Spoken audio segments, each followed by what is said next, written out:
You hear me? Yes? So, good afternoon, welcome. It's really my great pleasure to welcome you today for this MediaFutures DemoDays. And the first ones held physically, because there had been a first edition, but only remote. And so we are very glad to welcome you. So we will make you a short introduction about the project, about IRCAM also, because probably many of you come for the first time here.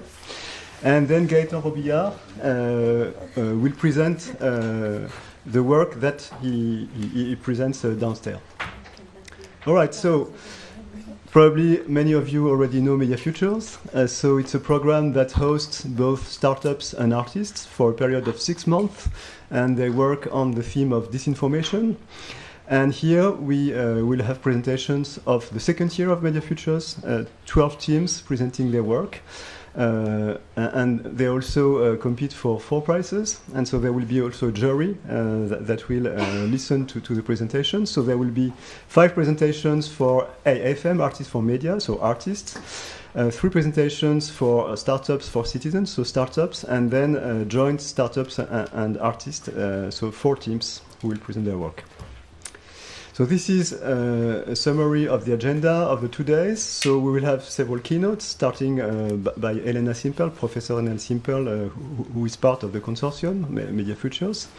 Then we will have a presentation of the AFM teams, and then other keynotes. And the program of tomorrow will present the SMA and SFC teams also with other keynotes, and we will finish with prize announcement and cocktail. All right, so a few words about IRCAM. I don't know if you had the opportunity already to visit the place. So you see here the mock-up that is at the entrance. So you see that there is a part in superstructure here. And then the main part, and his historical one, is underground. Here you have a number of studios that are completely isolated from the ground. And so here is an anechoic room that you see here that enables to do some measurements without any echo on the walls.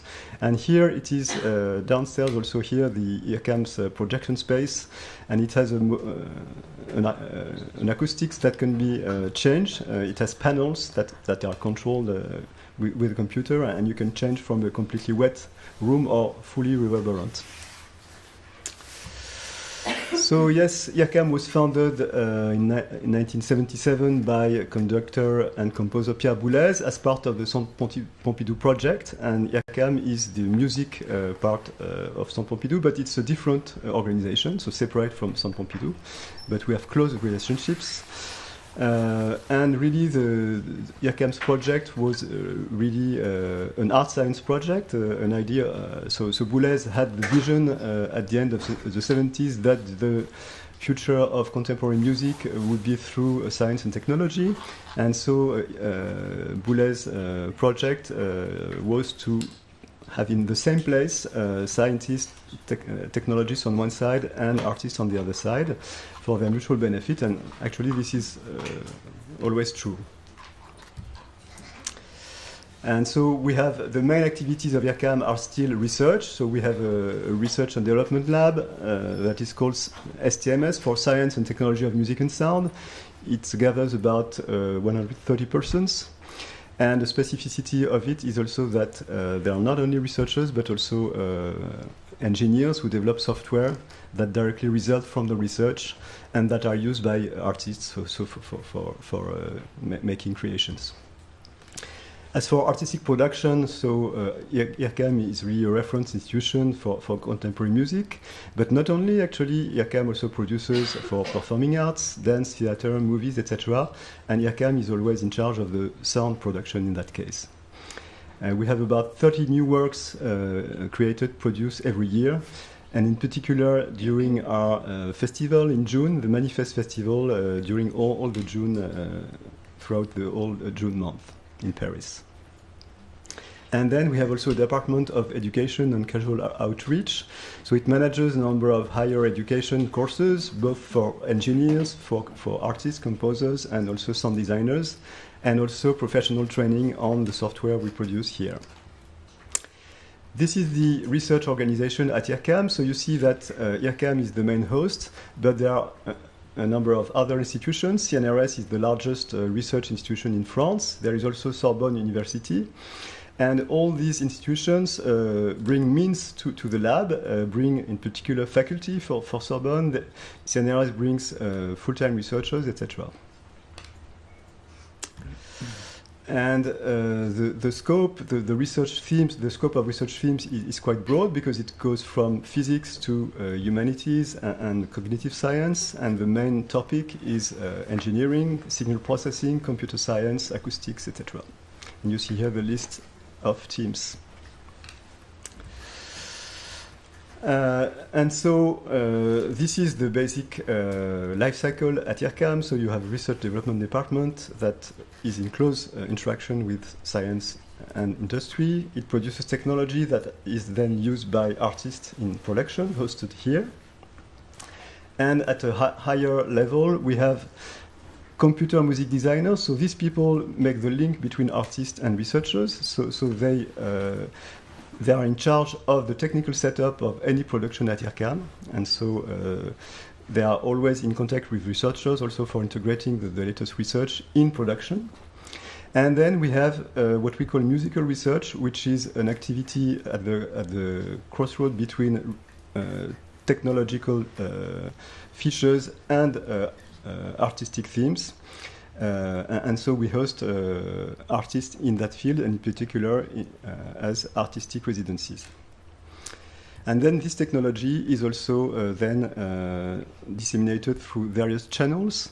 IRCAM Amplify is a subsidiary from IRCAM, so it's a company that has many licenses of our technology. And IRCAM Forum is the user group of our software. It was founded in 1993, and it gathers more than 30,000 people worldwide, mainly artists, but also researchers, engineers, etc., and a number of universities in the world. You see here the technologies that are made available in IRCAM's forum. So it's organized in themes, and not only actually IRCAM can distribute its technology, but also any member of the forum can also publish his/her results in the forum. And to finish, I would like to say that the main art science model of IRCAM has been up to now the application of research and technology to artistic creation, so through mainly technological research and the production of creation tools. But in the recent years, we have extended the range of our activities. For instance, we have several editions of what we call Vertico Forum, which is a yearly symposium associated to an exhibition in Centre Pompidou, each time in relation to science and technology. So there has been a number of editions. For instance, last year was about art and network. The year before was about art and artificial intelligence. And then all, of course, not only music and sound in concert, but all the artistic fields. IRCAM also was one of the main institutions involved in STARTS, so the initiative by the European Commission, STARTS for Science, Technology and the Arts. And then the goal is to involve artists in innovation, and so this is basically the scope, of course, of MediaFutures. And before, we organized Vertigo, which was the first project that organized the START residencies in all research and art fields. And I just wanted to mention for finishing that IRCAM just started also a European project dedicated to how artists could benefit from the Web3, that is to be able to directly deliver what they do through blockchains, NFTs, and DAOs, etc. And so we just started that project. So that's it for the introduction, and now I will let the floor to Gaëtan, who will present his work. Thank you, Hugues. Yes? Should we swap? Yes, yeah, yes. that's better. Thanks. Okay, thank you, Hugues. Thank you very much. Thank you to IRCAM also for hosting this event and hosting an installation I made and I will talk about. So I'm Gaëtan Robillard. I'm a visual artist, media artist, and researcher. My artistic work focuses on examining modernity, but also producing generative environments. Often I build inquiries in science, and also I much involve participatory work. My theoretical research focuses on early computer art, its traces, and its impact in current artistic practice and digital art discourse. And it happens that I've just finished my PhD thesis, and this is a fresh print. And I'm proud to say that I will defend it on the 25th of November in Paris. And it involves both the artistic work and the theoretical research. That said, today I'm presenting Critical Climate Machine. It's a project that's part of the first cohort of MediaFutures. So basically, I finished last year, 1 year ago. And Critical Climate Machine is a project that aims to quantify and reveal mechanisms of misinformation on global warming. It's made with a data sculpture, sound installation, and a visualization. Working with machine learning, the sculpture analyzes misleading tweets in real time. And while the sculpture is very active, it overheats, which is witnessed by a visualization. And there's also sound installation surrounding the space, surrounding the sculpture, which brings together dialogues, and rather opposing dialogues, between climate skeptics and climate advocates, which are refuting the first ones. So together, this work, within different levels of contrasts, brings about tensions between data and language, and I'll be very happy to present you this work. It's in the Studio 3 downstairs, so you have to take the elevator, and the button is SA2. -2. So it's the -2. We'll have coffee breaks there, and we'll have the cocktail as well, so you won't be able to miss it, basically. I had a few pictures to show you, but I think this is mostly also for those who are online following the event. But for you, the best will be to meet me downstairs. And we will look at a very short excerpt of a video also detailing a bit about the sound work. And I also I shouldn't forget, of course, to acknowledge all the team efforts, the students also who made the voices, who interpreted the texts that we wrote. But also the institutes, IRCAM, which helped much in the production, involving a researcher, 𝗢𝗰𝘁cie, involving tools related to improvisation in music and generative strategies. And also institutes such as the Lycée International Noisy-le-Grand and Université Gustave Eiffel, that I must, of course, thank very much. So a short excerpt for everybody. Just let me find the correct place. Yes. Weather is chaotic. Making predictions. Sorry, this is a sort of. Yes. Okay. Yeah. The sound installation surrounds the sculpture. It opposes two speech entities. One, the skeptical, always tries to oppose another voice, the climate advocate. The climate advocate refutes the first arguments.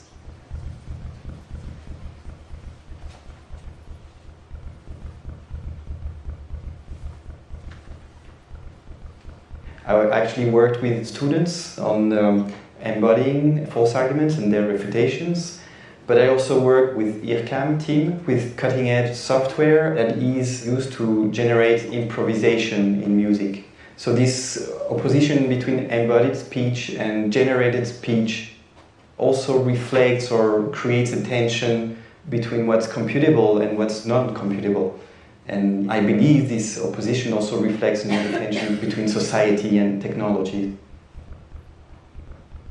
Politically powerful green lobby groups object to the building of any new plant that does not use some form of renewable energy claims the group's objective. Here is the fact's own. The harmful impacts of climate change, which is that we don't do anything in the carbon that's beneficial, we must become beneficial impacts that politically powerful green lobby groups object to the building of any new plant that does not use some form of renewable energy claims the group's objective. Here is the fact's own. Numerous regional and global case studies have provided plausible plans to meet 100% of energy demand with renewable sources. So thank you. This is a glimpse into what you'll be able to see downstairs. So thank you very much. I'll be happy to answer your questions later in the days. Thank you. I will be glad now to please welcome Professor Elena Simperl.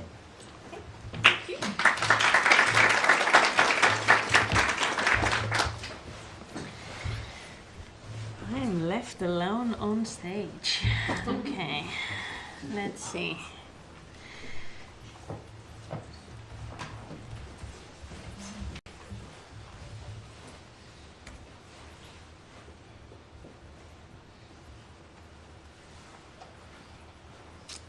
Yes, very good. Okay. Well, first of all, thank you to the colleagues at IRCAM who invited me to speak here today. It's really a pleasure to meet everyone in person. As Hugues was saying, this is the second time we're graduating a cohort of artists and startups, but it's so much better in person. So it's really an honor for me to deliver this first keynote today. I'm a computer scientist at King's College in London. So most of my day I do teaching and I do research into all things data, hence the title of my talk. And the talk itself is going to look at the role that data can play and should play in designing better ways to tackle misinformation and disinformation. And for the remainder of the talk, I'm just going to use these two terms interchangeably. I know they're not the same. I hope everyone understands the difference. But just to keep things brief, when I talk about misinformation, I also mean those instances of disinformation that are orchestrated on purpose by certain entities. So the talk is going to look at the role of data in designing better ways to tackle these online challenges. And when I speak about data, data can take many forms, right? So it can be this slide deck, that's data. It could be a report that is written in any language on earth. It could be official statistics. It could be the spreadsheets on your computer, charts, audio or video footage. The veracity of data, no matter what its modality, and the origin and provenance of the data are often at the core of misinformation and disinformation concerns. It's always about a piece of data. Where does it come from? Is it true? Is it truthful? Is it real? And in this context, basically, we're looking at how certain properties of data, what it is about, where it comes from, how it was created, impacts on our ability to build and use AI in fighting misinformation. Now, the relationship between AI and misinformation is, well, shall we say, complicated. You will see throughout this event exemplars of some wonderful projects that have discussed the relationship between AI and misinformation in a much more eloquent way than myself. But basically, we have all at least heard stories about how AI technologies can make disinformation and misinformation worse. And this has happened already with the rise of social networks and the advertising models that they're based on, which tend to reward clicks and attention rather than balanced and informed content. And that means that even 10, 15 years ago, through AI, it's been possible that harmful content would spread faster.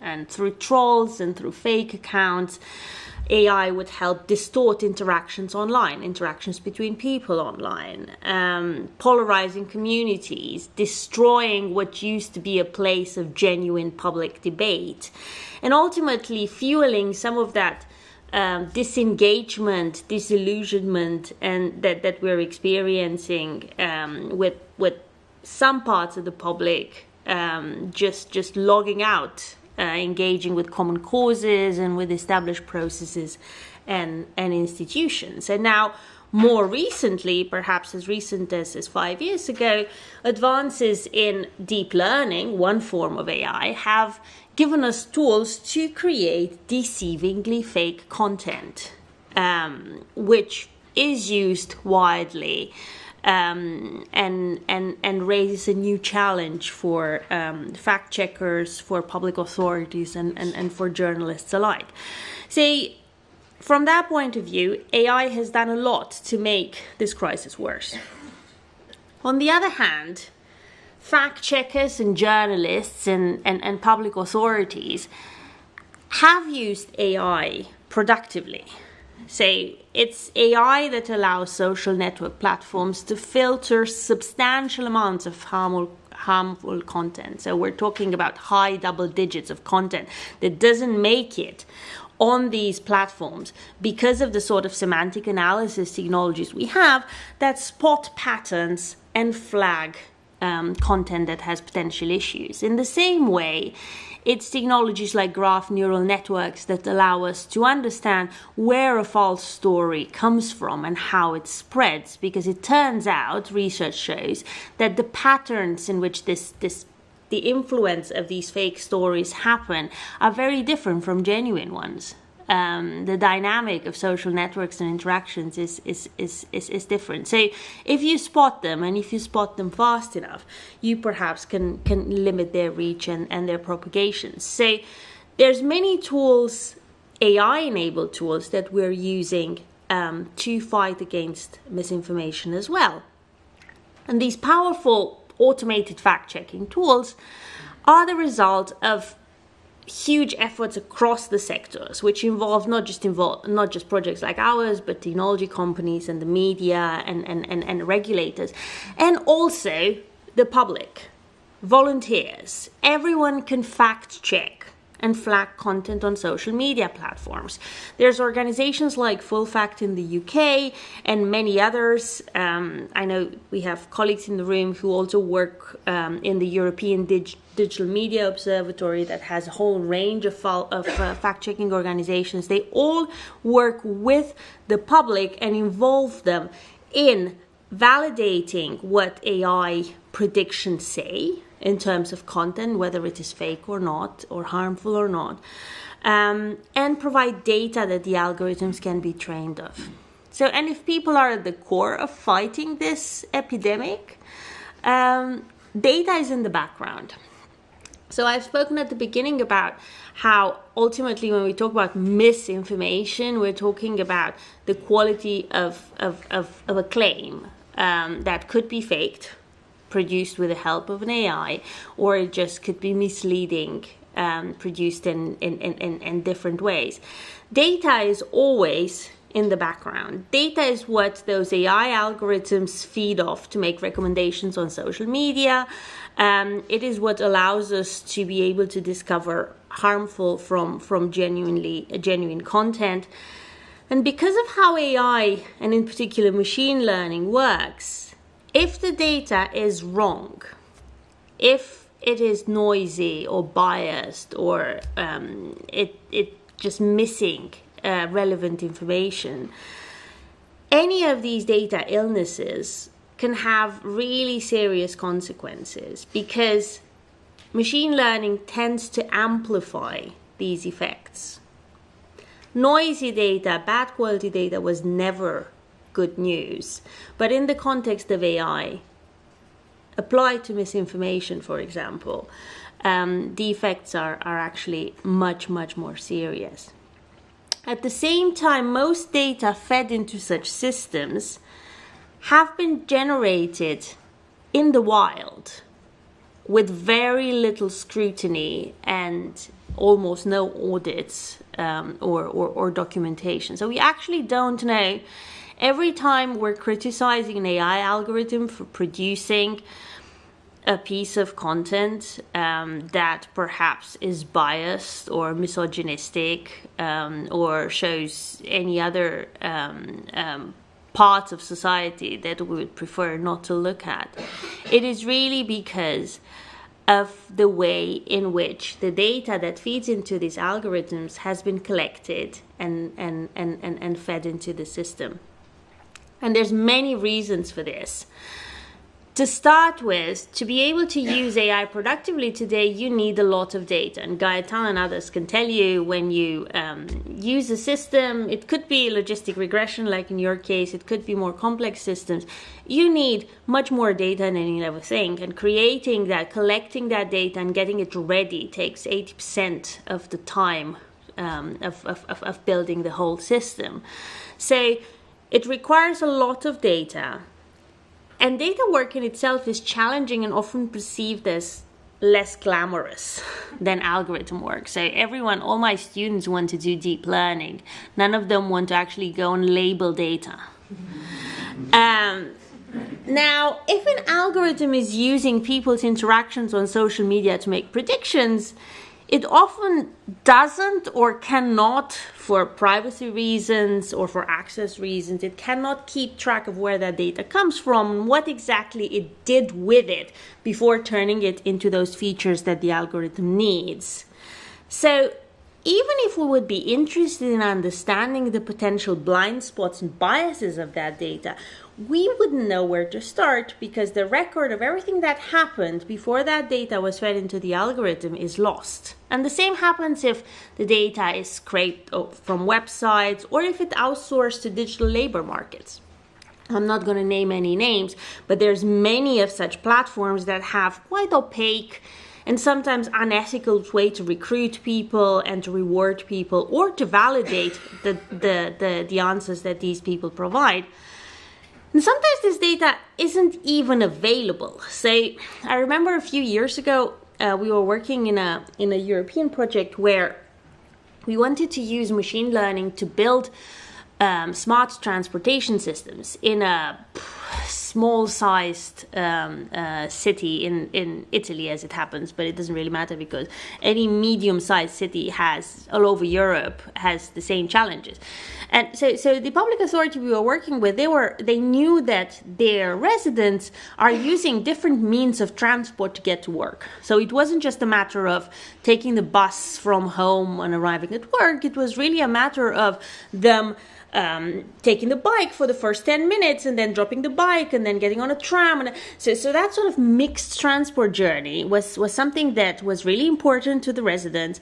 And the way they were collecting that data was sort of, not fit for the 21st century. And that's not their fault. It's because of how things are set up in government, right? So pen and paper data collection. And at the same time, none of these public authorities has the resources to collect this data more than perhaps once every other year. So they go and survey people and collect a data set. And one could apply perhaps machine learning to spot patterns there, but it's not enough, right? So in that project, I think it took us something between €500,000 and €1 million to solve this problem effectively because we had a number of challenges. So first of all, this is data no one has. Yeah, no one knows how in a particular city with a particular topography people go to work or go to school or go to university. So that data needs somehow to be created. But you want to do that without having to run large surveys, even digital surveys, because those cost a lot. So in the end, what we had to do is to build an AI that isn't that data hungry as they could be. On the other hand, we had to use all sorts of outsourcing and crowdsourcing methods to somewhat almost like recreate something that was as close to the data set as it could possibly be. Sort of using and taking advantage of the different trade-offs that these new data collection methods can have. But that basically taught us that while everyone is talking about just how much data there is out there and what you could do with machine learning, there's many situations in many domains where you actually still have to go and collect the data yourself. And that is a problem. There is a lot of very interesting data out there. And this is where I sort of get to this data commons theme. So various institutions and communities are publishing data that I would encourage you to use or at least to consider in your works. In my spare time, I advise an initiative of the European Commission called data.europa.eu. So they have 1.5 million data sets from 36 different countries about all sorts of public concerns: education, health, transport, environment. So it's 1.5 million data sets from, I think, 180 sort of catalogs, which can be governmental level ones, or it could be regional ones from small cities, not just in Europe, also in other countries. So that is data that is available there. The World Health Organization, they have realized during the pandemic that the data that they had in some parts of the world was less reliable than in others, and launched their data hub exactly for this purpose. There's lots of community initiatives like Wikidata, which is run by the Wikimedia Foundation and is used in any single intelligent assistant like Siri and Alexa and the others to answer questions.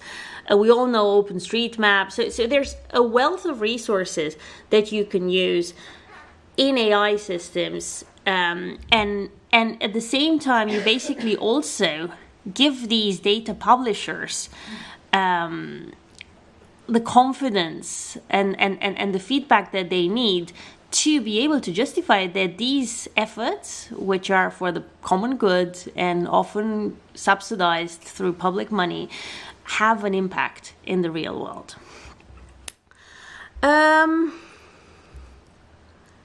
What's sort of the way ahead? So what would I want you to do after this talk? Well, first and foremost, don't forget about data. When you talk about AI and how it can be used to either create misinformation or tackle misinformation, there's always a lot of data behind that system. So if you're using a system that has been what we call pre-trained, ask yourself, how was it pre-trained and what data does it rely on? Test it as much as you can to try to understand what knowledge does that system have. At the same time, you are producing data. So I would very much encourage you to contribute to the world's data commons good data. So if you've created it in your work, publish it online. And there's lots of best practices and guidance on how to do this well so that other people can use it. So there's checklists that tell you what you should write down about how that data was produced. There's technologies like linked data or schema.org, which allow you to publish the data and add some attributes to it so that search engines can find that data and other people can find it as well. Or if we're talking about misinformation, there's ways, if you in your projects now or in the future have taken a piece of data in a certain domain and have actually fact-checked it, published those fact-checked claims. And there's, with the same technology, schema.org, you can publish those claims, you can publish the evidence that you have collected, and then search engine, when they return results, they put those verified claims higher than everything else. So it's about really contributing to this common goal that we all have, which we cannot really achieve in isolation. And I always think about a stat that I've heard from a colleague at Full Fact in the UK. So they were saying that at Full Fact, which is a large organization, well-funded, and they have lots of resources and know-how in using technology very well. So they were saying they have a six figures, I don't remember, I think it was 250,000 of claims that they could check on every single day. So that's 250,000, right? So for them, some of them will be very easy to debunk, but for lots of the other ones, they will have to prioritize. Because if they have to do that as a combination of human input and automated fact-checking, they will be able to go through perhaps 100 a day, but I think even that is quite a big number. So instead of that, what we need to do is almost, first of all, help, and there's many ways to do that, but also publish those fact-checked claims back online, so that the search engines of the world and the other information services that we're using, intelligent assistants and whatnot, can pick that good data and deliver it to others as well. So use that infrastructure for what it was intended to be used. The other challenge that we have is in finding good data. And there, this is an emerging topic in computer science, which I do a little bit of work in, but is a much bigger challenge than I can cope with myself and my team, because it turns out that when you search for data is very different than when you search for products or for movies or for web documents. And in a way, it's very niche. In other ways, because it is so niche and much more complex in terms of what people expect as results, it is much harder to apply, say, the same sort of infrastructure that we have in web search to this scenario. And finally, I think what we need, and what I hope you could help with as well, is we need more awareness of data, let's call them illnesses. So I firmly believe that one of the reasons why a data set like ImageNet, which used to be a very popular data set in AI, in computer vision, one of the reasons why this ImageNet is no longer used, and in fact has been retired as a data set, were arts projects like the ImageNet Roulette, I think it was called, by Kate Crawford and Trevor Pagleen, who a few years ago had this project that showed everyone just how biased that data set was because of many reasons, because the way it was created and so on and so forth. But those sort of limitations had never reached public discourse at the same level, at the same scale as before. And one of the consequences was that entire communities have started slowly, very slowly, to inquire the data sets that they are using. We need actually much more of that. So there's one of the reasons why MediaFutures is so special to me is because it can support this sort of arts tech collaborations that hopefully will allow for such levels of public awareness and scrutiny for every single data set that AI engineers use in misinformation to train their systems.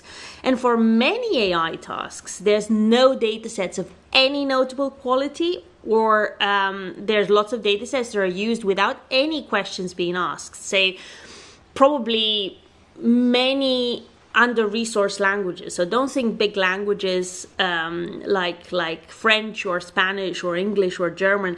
Think languages that have small communities, perhaps not an active natural language processing community there, and not many resources to create good data sets. Think fact-checking data sets in very specialized domains. And I hope that with your help, we can reach out to people to convince them to get more involved in creating these data sets and making them work for them and for everyone involved. Thank you.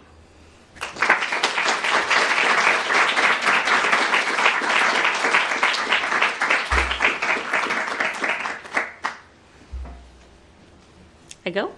Do we have one question, or we're just someone want to ask something?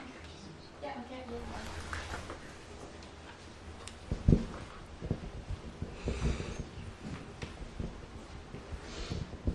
Yeah, hi, thank you very much for your presentation. I'm Sanjay Dumi, I'm the CEO of a data intelligence startup called RTCX.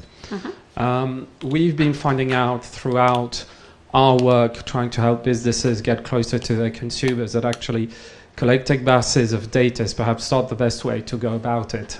To be perhaps more focused on the quality of the data that we're going to go and get, and to have perhaps less of it, but for it to be more meaningful and tell us and give us better insights as perhaps the way forward. Yeah. I try to explain to people that collecting 3 tons of data every day is totally counterproductive, because you were talking about data bias. Well, the more data you have, the more easily it is for it to be biased. And when you have less of it and it's more qualitative, then you can control perhaps the bias, the bias levels.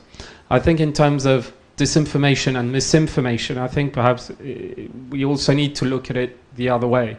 That is how the levels of trust also that people bestow on their media institutions, I think, is also something very important, because the media don't seem to be able to get their head out of the big ocean of misinformation, disinformation, and as a result are suffering from trust deficits. And we need to look at how the role these media institutions can play also. I think we need to be working, journalists in the field, academics, and also in the business sector. And I don't think there's enough work altogether as of yet, but I hope that will come one day perhaps. Thank you. Just to comment quickly on what you said. So I agree that lots of data is not always the best solution, and you need to be much more discerning in what data you're using and how you collect it. I suppose for some companies, just storing or collecting as much data as they can sounds easier than thinking exactly what data they need, right? So we understand how it all happened. I think the danger is that we replace or we consider the amount of data that we have as an indicator of its quality, right? So I mean, I am not against having lots of data. If you can, absolutely use it, but it's not a replacement for all other qualities that data need to have. And I think that's I feel from what you were saying that this is also the approach that you are taking in the company. About media organizations, I couldn't possibly comment because I am not an expert in this. I'm an expert in technology. What I can say though is that we know of many media institutions that are trying to fight this battle and are fighting this battle, not alone, Full Fact and many others organizations like them. But it is hard because, research shows that There was also on one of my slides, one of the small screenshots I had was of a study from 2020, I think from Stanford, that showed that, so fake content tends to be clicked 6 times more than real content, right? So it's 6 times more. And it spreads quite fast. And you can recognize in real time that it's probably there's something dodgy with it, and you can try to stop it, and we do lots of the times, but not always. So I think absolutely can one do more? Sure, but I also want to acknowledge the fact that the media organizations are trying somehow to get behind this. One of the reasons why MediaFutures exist is because we don't think any of these solutions is a 100% solution in itself. So we really think that we need to reach out to people in different ways. Thank you very much. Okay. Thank you, Elena. Very good. Thank you. So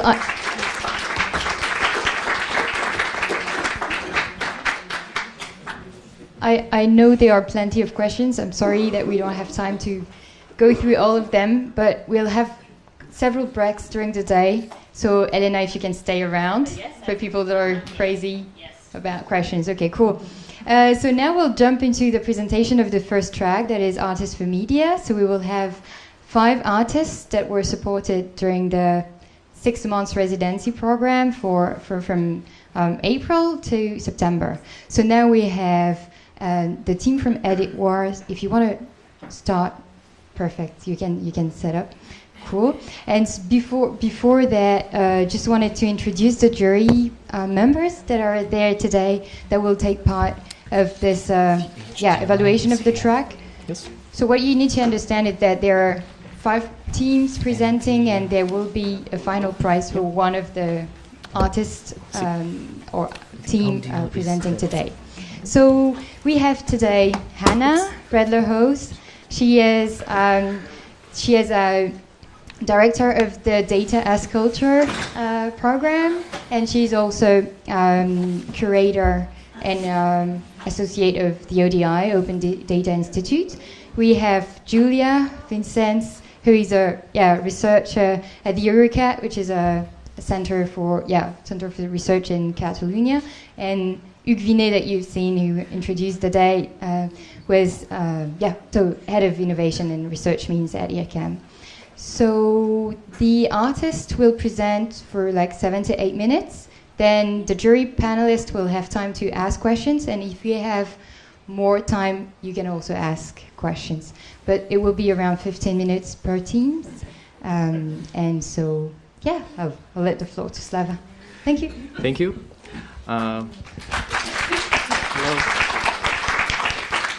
Hello, my name is Slava Romanov, and I'm happy to represent the work of our team, the Edit Wars project, as a result of the MediaFutures residency program.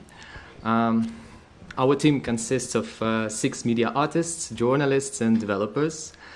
Some of us are native Russian speakers with language research and some media analysis background. And our personal experience of being subjected to propaganda and fighting against it in Russia for many years makes it made us feel responsible as we see now the very real consequences of a growing state propaganda apparatus. Many of us were brought up on stories where there are Charles Perrault fairy tales or Exupéry Little Prince. They were helping us to define our values, to shape our reality, and of course today in our adult lives, children's stories are being replaced by new storytellers, the media, and we all strive to get a complete and objective picture of the world through them. However, the situation is not always in our favor. In Russia, this year, amid a full-scale invasion of Ukraine and the war crimes, we all see in the media at the moment, all independent online media in Russia, I would say all independent media in Russia have been destroyed or blocked. The monopoly of information now allowed the state to be and to become a sole storyteller. And now this situation make the state capable to displace any public counterpoint to a cultivation of an enemy image, to the imperial resentment, let's say, justification of aggressive war, and the so-called newspeak of the state propaganda. Formulating the objectives of our research and the project, we found important to create a concrete tool to fight misinformation and generate awareness. And we strive to achieve this through conducting the data research, implementing and embodying its results in the form of an online platform and an interactive spatial installation.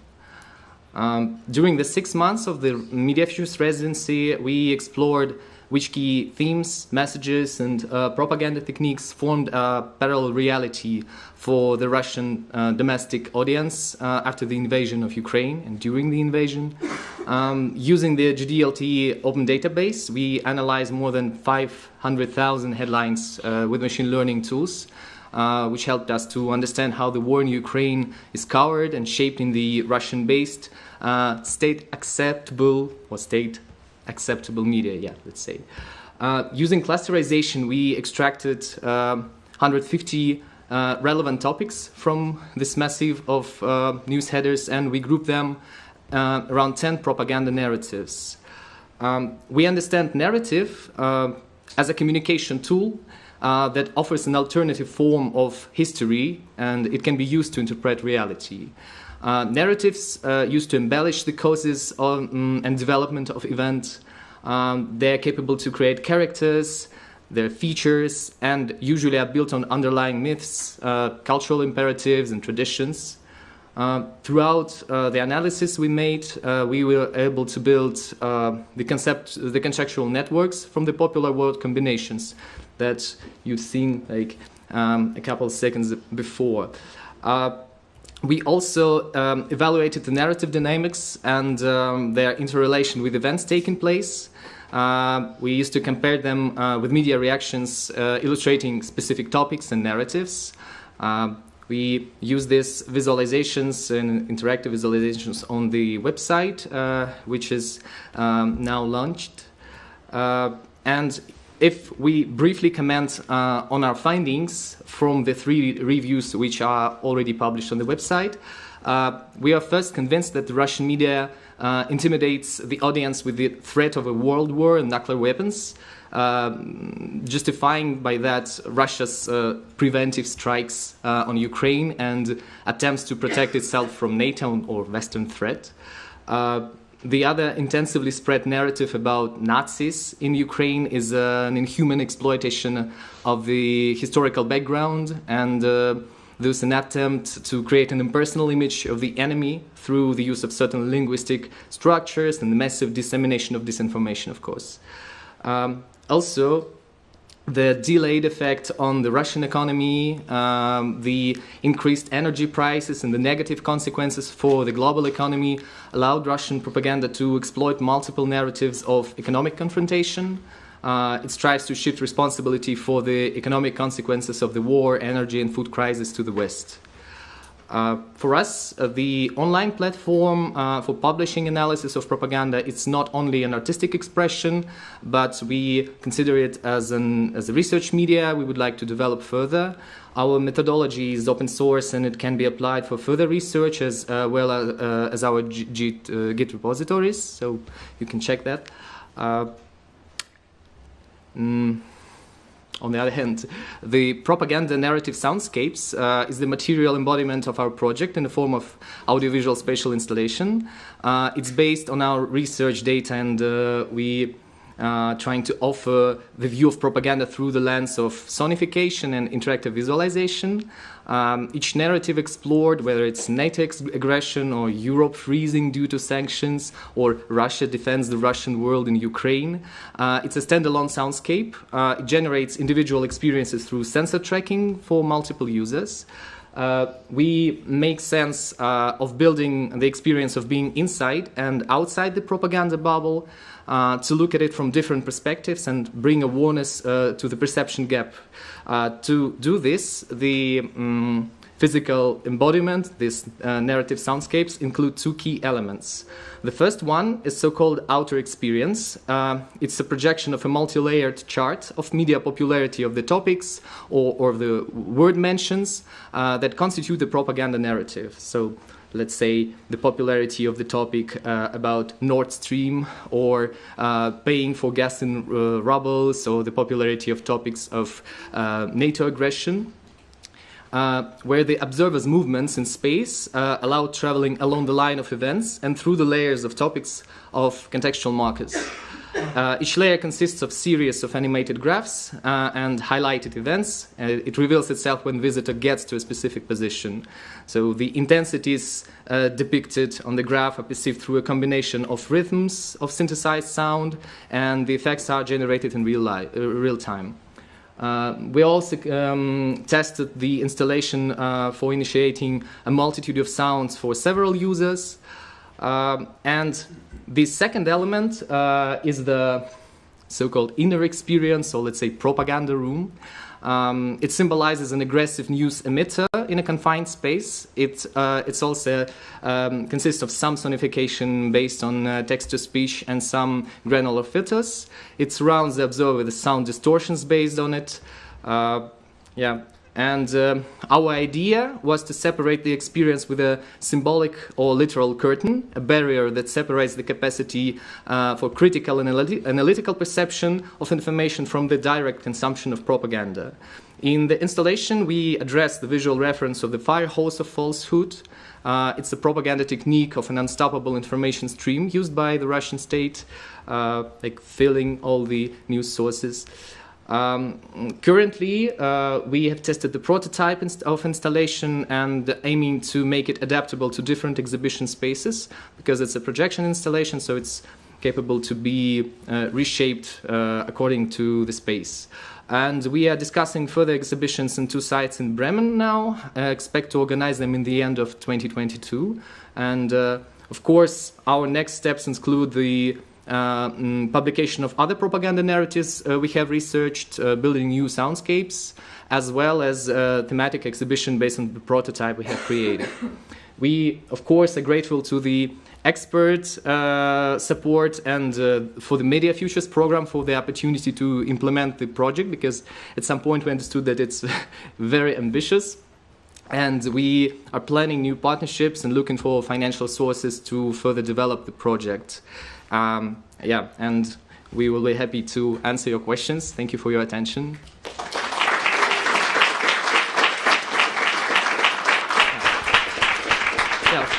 Also, if you're interested, you can check the website. It should be working. Thank you very much. So I let the floor to you if you have any question. Hannah, Julia, Hugues. Hi, thanks very much. I'm not sure if I was clear from the pictures how, when I'm a visitor, I know what the data is. Is it actually, are the words describing what each of the graph peaks are?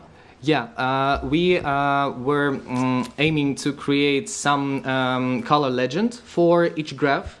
So together with revealing each layer of the graph while traveling closer and further from the installation, the color legend also changes. So there's some kind of a ticker in the bottom part, and it's about like the name of the topic or the name of the mention of specific word. Thank you for the presentation. I have a question about the data that you have used. Is from GDELT all the data? Yes. And so the online application is working in real time, or is something? No, it's working within the time frame we used for train the bird topic. So the data we used is from the 1st of January until the 31st of July. But that was important for us just to understand how can we analyze the data, how can we apply the methodology we're using. But it should be reusable. So we are also aiming to reproduce the research afterwards and cover a larger period, and also bring some kind of inheritance between, let's say, years of this periods of this research. Thank you. So you showed a paper that you published about your methodology. So what is the status of these documents? Yes, it's also available through our website. So there's a link to our repositories, also the link to the methodology. Yeah, and it's open for reuse and to assess. I had a second question. So could you elaborate more about the second artwork, which is behind the other? So what does it show precisely? You mean the artistical, the installation? So the idea of the installation came from the concept that we would like to artistically interpret the data we're working with through the sonification, through bringing this idea of being outside of the propaganda bubble, being capable to analytically understand the tendencies and the dynamics of how it grows and how it falls and how it interrelates with real life events. Because in this outer part with these graphs, we show not only the graphs, but we also combine them with the events we selected throughout our research that were closely connected to some specific changes in the dynamics. So I would say that the installation is very closely connected to each review of the narrative. Mainly, each soundscape is the soundscape of the specific narrative we research. It has its own flavor. It has its own sound layers. Yeah, so we are trying to build it as a form of, as an additional form of expression to make this understanding. I was speaking about the second one, which is behind. The behind. Yes. Yeah. Maybe I can add something. Mm-hmm. The idea behind this installation is also to generate an awareness of how different it is to be able to analyze this propaganda from the outside and those who are subjected to it from the inside, who are not able, who are sometimes locked in this echo chamber, so to say, of propaganda. So this inner room, which is in the installation represented, has this role of representing this area of exclusion, of noise, where you cannot interpret it from the outside and only be subjected to propaganda narratives. Yeah. Saying a little bit more precisely, the second room is the representation of this confined space of propaganda, which is which should give the feeling of the impossibility to live it. And also, if in the first room the user is able to control the data flows, to see it in chronology, to see different elements of the data, inside the propaganda room, the only way to interact with the data is to move inside this room and understand and feel these changes, like the distortions of the same sound you hear. And the sound is mainly based on the text-to-speech representation of the headlines we collected, but we also aimed not to be very, very direct in addressing this, and we also didn't aim to, let's say, translate all Russian news headers to English, because we wouldn't like to lend a hand to Russian propaganda to spread more. So we're trying to artistically interpret it and build this, this impression without, making it harmful. All right. Thank you.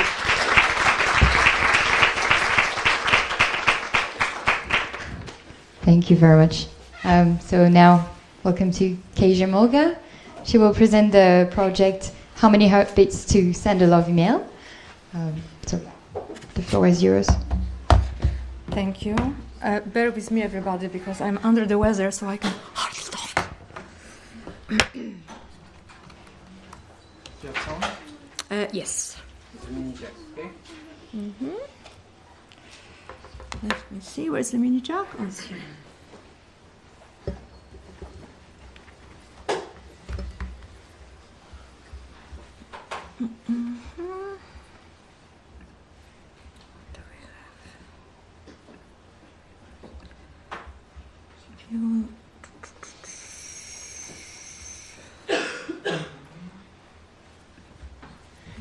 Launch your. I just need to.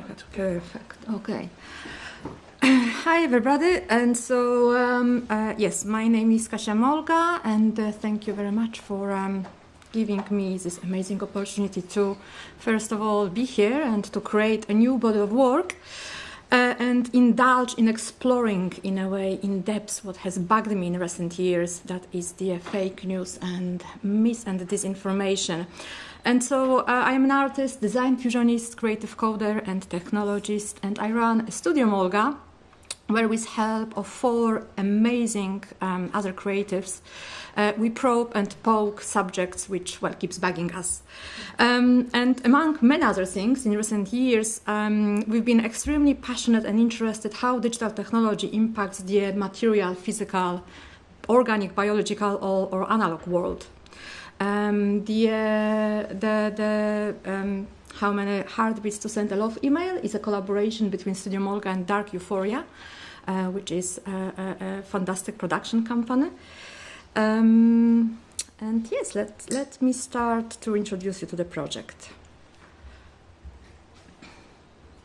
There's a bit of the sound, but I will be talking over it. So this pacemaker belongs to Hannah. She passed from heart complication due to a genetic condition made worse by measles. She is survived by her father Zach, who was an adamant anti-vaxxer. And this one belonged to Patricia, who died alone in Italy, estranged from her lover Kirsty. They both live in Great Britain and they were pro-living EU. And the last one was found in the body of Alexei, who was killed in Ukraine in explosion.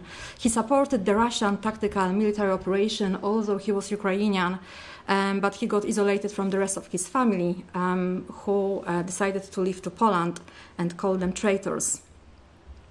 And so in How Many Heartbeats to Send a Love Email, I used real pacemakers as a point of interaction between you, the audience, and the narrative. A story about a pacemaker owner and the effect of misinformation on their lives, a narrative which in itself might or might not be true. As a member of audience, you can touch and feel the beating heart of the person who once upon a time has lived, and listen to the message, a sort of Twitter message left behind by them, a sort of fallout from being exposed to online disinformation.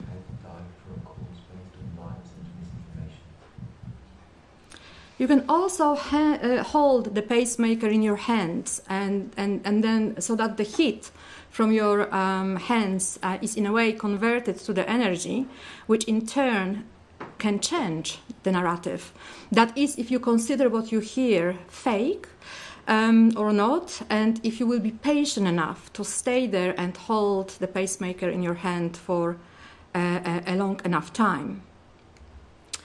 And this is another project. It's kind of a proposition which is based on the Chinese whisper. I call it a scientific Chinese whisper situation, which kind of went wonky online, where the title of the thorough scientific research is picked up and repeated by others, journalists or attention seekers, without reading the context while looking for the sensation. Through each tiny hearing aid, you can listen to gradually different news headline, and also you can contribute to stopping further simplification by repeatedly saying the right version to the setup in the middle microphone. And the last one, I don't have actually the video because I made a video, it was horrible, you wouldn't be able to see anything. It is a sort of hologram directly connected to the Twitter feed. It circulates messages from accounts such as Piltrus, which I don't know if you know, but are firm flat earth believers. The point of interaction is also a pacemaker with attached to it a pulse sensor, so that each of your heartbeat creates a tiny amount of watts, which can be translated to electricity. And then when the certain amount of watts is reached, the message is submitted to online API awaiting a score. If considered a fake, it will dissolve. If it's considered true, it will just morph into the next message. And so more people can interact with it, and more people interact with it, then the whole process will happen faster. So those are my 3 propositions for artworks dealing with fake news and misinformation. All of them are based on the research which I conducted during the last few months, naturally. The first one is actually almost ready to be exhibited. The second is kind of work in progress. And the third one, I have to say that even though it's quite easy for me to do, I need more time to make a display, which I want to make. And I also need more time to test it with something called Content Score AI. And while I am at the Content Score AI, it is an IPA by a company, a startup based in UK called FactMata.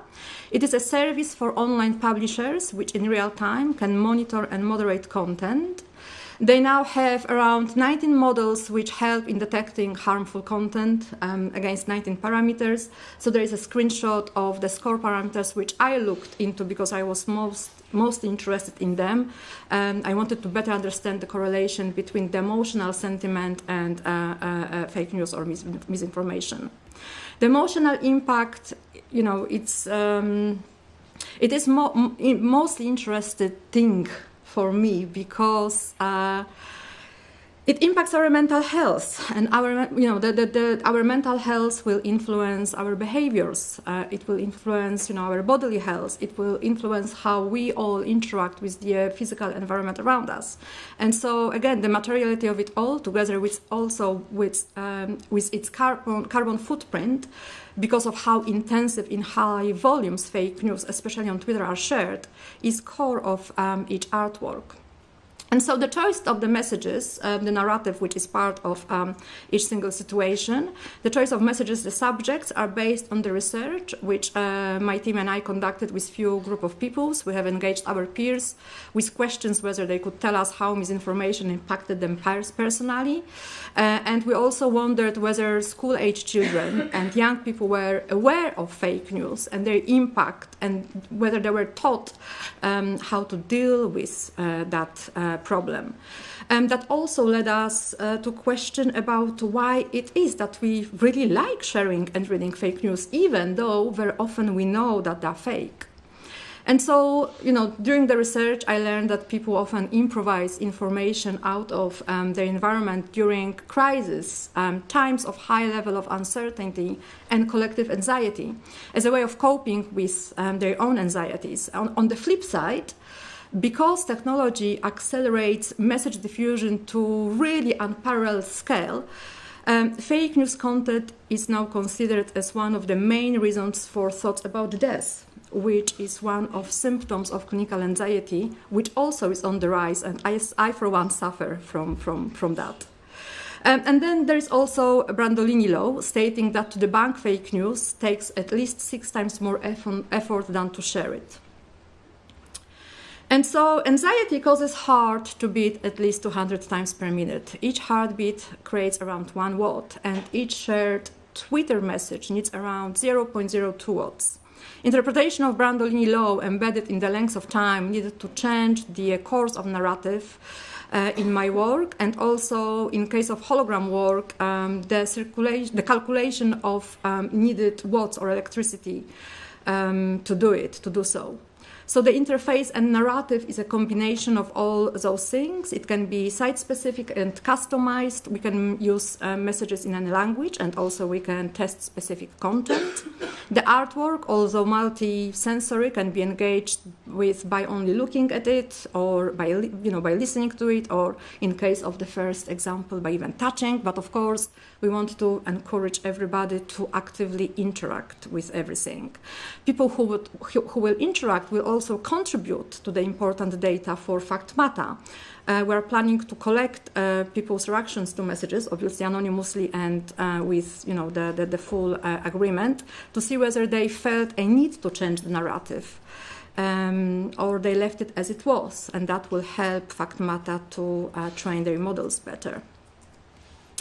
And so coming back to a pacemaker, I imagine it might seem quite unusual to use this object as a focus, but for me it is a metaphor for very individual life, so difficult to find in sea of data.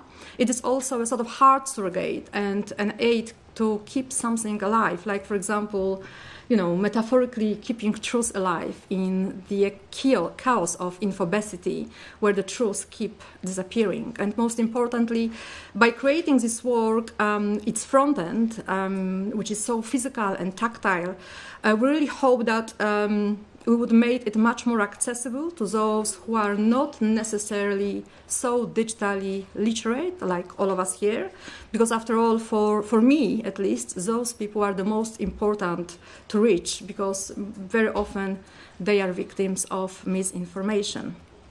So that's me. That's it for me. That's the last slide. Yes, I hope that you enjoyed it. Fire away questions. I hope I will be able to answer them. Yeah, thanks. Thanks very much, Kasia.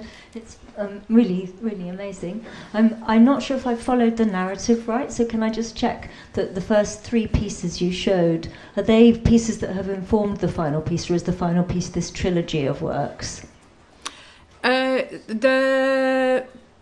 I'm not really sure whether I understand the question, to be perfectly honest. Okay. So you showed the piece that has the pacemakers that tell the stories you passed. Yeah. Then there's the opportunity for My Heat to set something off. It's one work. One work, yes. Yes. So it all does the same thing. Yeah. And it's the anxiety from the infobesity that is giving my heart extra power, that's empowering the message that may or may not send. Yeah, but you can calm it down when you kind of hold it. Yes. If you want to change the narrative, if you want to listen to, not a fake news or opposite of whatever you are listening. So it's kind of, up to the audience to decide. I got it. Brilliant. Thank you. Thank you, Katia. I have a couple of questions. The first one is about the third artwork. You said that this is implemented or not at the end. So the hologram is implemented. The hologram implemented in which way? So we can interact with them? You can interact with it, yes. So you can, again, the pacemaker is a sort of point of interaction. You can hold pacemaker, and there is a pulse sensor embedded in it. And so by holding for the longer time, you can change the narrative as well. But this is the first one, no? No, that's the third one. The third one, okay. Yeah. And this is the one that are collecting information from Twitter, from the Twitter feed. Yes. And which information you are collecting? So, for example, for the prototype, we were looking at a Twitter account of somebody called Piltrus, which is a flat Earth believer. Okay. And then we were feeding it directly to the content score AI, which in real time is able to score it. Okay, but this is implemented, so you have contacted with this company that is doing the sentiment analysis, yes. And they are doing that? Yes, okay. They are my collaborators, yes. Okay, and then the visitor, let's say, the person that is interacting with that, is checking, so he responds to this information and say, okay, I believe in this or not, no? Yeah. And you plan to use this information, so this interaction, you plan to use this for fact-checking, for fact-check this information? Yeah. Okay. So the protocol for the fact-checking protocol, let's say, is that, well, yes. Okay, so basically, it's kind of very difficult to describe interactive piece of work, but imagine you enter the room, you see the hologram. In the hologram, there is a message, and I use also hologram because all these digital bits out there, they're so ephemeral, and I kind of thought that it would be very nice to put it in sort of material space, so to speak, which also disappears very quickly. But anyway, you enter the room, you see the hologram, you can read the message, and then you can agree with it, then you don't have to do anything. If you don't agree with it, you can hold the pacemaker for a certain amount of time. And then that will trigger the message being submitted with Python with Python script into the content score AI. That will, in return, does its work and then return the score. And if it's, for example, scored fake news, the whole thing just disappears, get dispersed, and the new message comes in. Okay. Perfect. Yeah. Thank you. Sorry, I did not follow the second one. Could you elaborate more in detail what it does? Okay, so one of the things which I read, of course, I mean, the whole topic of, misinformation, fake news and disinformation is gigantic. And I have to say that I went into few rabbit holes. And one of the things which I really was interested as well was how very important scientific research is picked up by journalists, and how the headlines, or the title is stripped from the context away, so that, for example, on the one which I showed, the example was that the research was about a bacteria which might or might not evolved from, the scientists didn't know where, but it had somehow influenced the growth of the octopus. And then it got stripped down in such a way so that the last the most simplified version was that the octopus are aliens which are going to take over the Earth. And it's a legitimate story, actually. I read it somewhere. It's hilarious. So it's basically about this kind of journey, that something gets out of context and gets more and more simplified, and that's how this fake news or misinformation or disinformation is born. And then it's up to the audience to listen and then try to maybe change it or not. So then again, via technology, I have the speech recognition software. You can say the right version, and then you have to repeat it quite a few times for it to start changing its course. And did you have already the opportunity to have at least one of them used by people and get their reactions? Well, the first one, yes, in my studio and kind of around. I mean, they were all my friends. They love me, so they loved it as well. So I think I cannot give you the non-biased answer to this question.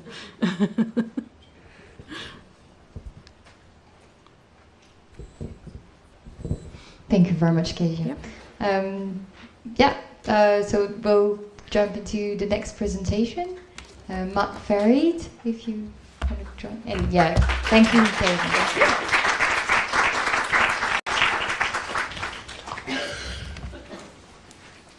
And Mark will present Invisible Voice.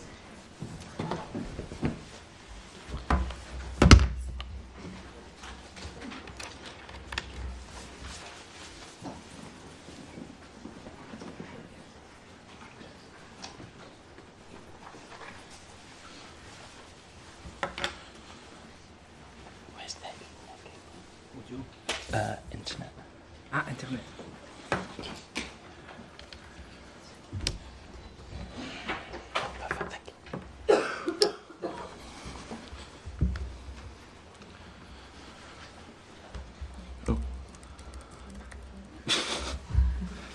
Cool, yeah? Cool, so I'm Mark Farid. I'm an artist, researcher and lecturer at Central St Martin's in London. My work, generally speaking, overall, is this, I'm interested in ideas of the self and how external sources influence our sense of self. And my work is normally this kind of balancing act between a performance, usually by myself, and the digital. And it's kind of this little pendulum. So that can be me wearing a VR headset for 7 days, only seeing and hearing what someone else is seeing for that time. Or it can be kind of more data privacy focused and campaigning for data policy change. So that can involve me hacking into people's mobile phones or giving away my passwords online and trying to live without a digital footprint for 6 months, or broadcasting everything online in real time. But over COVID specifically, one of the things that really struck me was that this work, which was getting good publicity, getting good recognition, wasn't doing what I wanted it to do. I wanted to create some social change. I wanted to change people's behaviour. I wanted policy difference. And specifically with Black Lives Matter, I wanted to go on the protest, but I couldn't. So it really made me start thinking about how can I actually start to have some impact? How can we start to shift things? So this is where Invisible Voice comes in. It follows the same formula of a performance responding to the digital. But this time, rather than me performing, the idea is that it's the audience performing, the viewer, you, the user of a plugin. So Invisible Voice is a free browser plugin that reveals key information about the companies and individuals who own the website that you're on as you're using it. In its very basic way, we're pulling lots of different information from lots of verified sources and showing it to the user at arguably the most vital time that we can, which is when you are on the website. Is this? So if you go to one of the 350,000 websites that's on our database, Invisible Voice is this toolbar that pops out. On the side, I can't really see it from here, but on the side, it shows you the information that we have. So the Daily Mail, which is a newspaper in the UK, Invisible Voice is ranking its political biases that it uses questionable sources, that it's right-wing conservative, that its employee rating is 3.3 out of 5 according to 28 different people, that its Trustpilot score is 1.3 out of 5, that these are similar websites to the Daily Mail, that this is some company information about Daily Mail, or if you go to, I don't know, Amazon, say. So the information varies depending on what website you're on, as it's pulling it from 17 different data sources, but obviously each website is different. So Amazon has got 2 out of 5 for its ethical rating, so that's basically its workers' rights, its animal testing, and its environmental policy. It's also 2 out of 4 for how expensive it is. Or its social and sustainable development, which is 9.5 out of 20. We're very clear in Invisible Voice that we aren't giving you an opinion. We aren't saying whether something is good or not. We are giving you the numbers and the facts, and then you individually as a user decide on your own ethics on whether you want to use it. All information is linked directly to its source. So World Benchmark, for example, which is a UN-funded organisation who is specifically looking at the top 1,000 companies in the world for their ethical behaviour, that's who ranks this bit of information, social and sustainable development, specifically according to these 3 aspects. Information that we take from the 17 different data sources, 2 very clear criteria we have is that they show, each company that we take it from, show who funds them, and they show their methodology on their research. So you, as an individual, again, can make a judgment on whether you trust that specific company. Just to show you a little bit more. So its environmental, social, and governance risk for Amazon is 30.2 out of 40. That's high. You want a low score, as this little scale says. I can show you lots of different things. I'm going to have to do this quite quickly, just because there's lots to show you. But the like and dislike is quite an important thing for me. It's really fundamental to our overall aim with Invisible Voice, which is, so currently we have, I think, something around 60 people using this test plugin.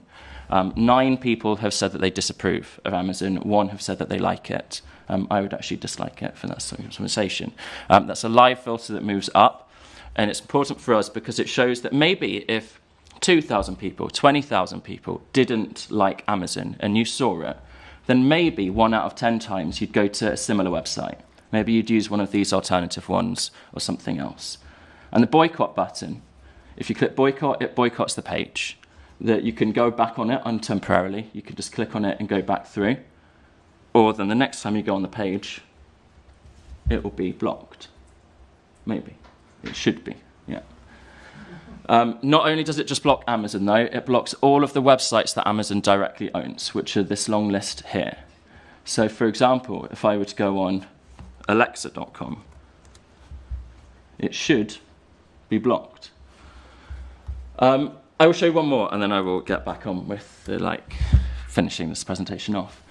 Discord I just use as a nice example for something, because Discord I would have thought as really good terms of services condition. If you know what Discord is, it seems like a good website. It's good for people. Part of what we show is its terms and conditions privacy score. It's got E. That's the lowest ranking you can get according to this. It's serious concern. I haven't showed you the network graph. So when you go to the network graph, the network graph is Discord, but it doesn't just show you Discord. It shows you the company that owns Discord. It shows you the companies that are affiliated to those companies, and it shows you a graph of who are the companies and affiliated sister companies and other companies that they own. So you can start seeing the link between companies. But then when you see Discord here, it's owned by Discord Inc., which is owned by Tencent. Tencent Tencent is a Chinese multinational technology and entertainment conglomerate and holding company. It's one of the highest grossing multimedia companies in the world based on revenue.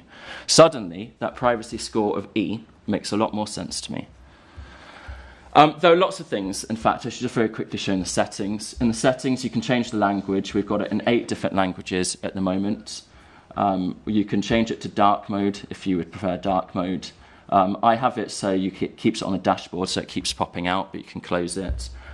These are some of the sources, and you can change the ordering. So you, as an individual user, can decide what is important to you and what is your priority ordering that you individually want to see the information on.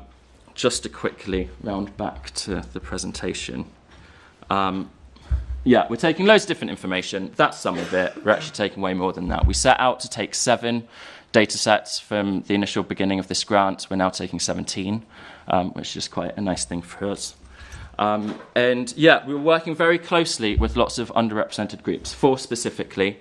As I say, this was born out of Black Lives Matter, so the whole point of this, in its heart, is trying to give voice to minorities.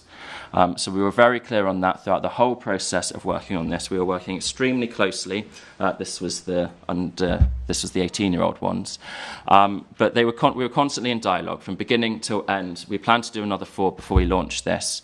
It's really quite difficult for us to know the limit between what was our idea and what was their idea. They wanted it totally redesigned. We totally redesigned it. They wanted similar websites. We put in similar websites.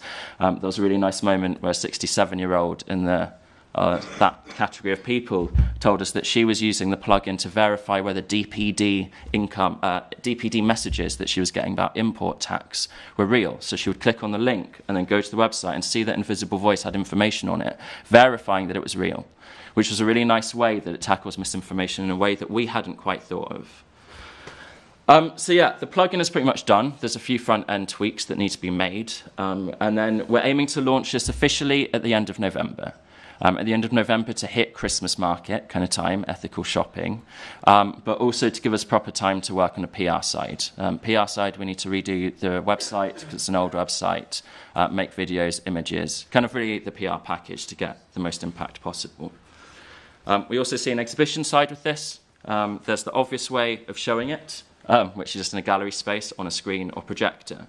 But we do also want it to make a more public installation side. So it's because we've been thinking about this for a long time, and we've built this infrastructurally. We just need the tech to do it from the front end side. But it scans the logo of the clothes that you're wearing. So if you hold a Lidl bag to it or a nightcap, it links it from that logo back to the data set. So rather than doing a domain, it's doing it on image, and then it pulls up the information on Invisible Voice. And then finally, our longer-term plans. Our longer-term plans are really that we see MediaFutures not as the end to this. We see it really as the beginning. The Invisible Voice at its moment is an information tool. It's an educational tool that works on an individual level. That is not the objective. That is not how you fight misinformation. You fight misinformation collectively. It's really how do you empower the collective of individuals? How do you create a collective? How can you start unifying people? That is really our bigger aim. And our dislike-like boycott is kind of a wink nudge to where we want to go with it. But yeah, I'm aware that I've been talking for a while. So thank you to MediaFutures once again. And yeah, any questions?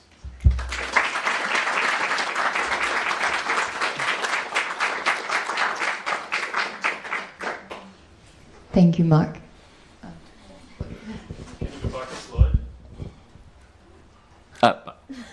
To hit. Sure.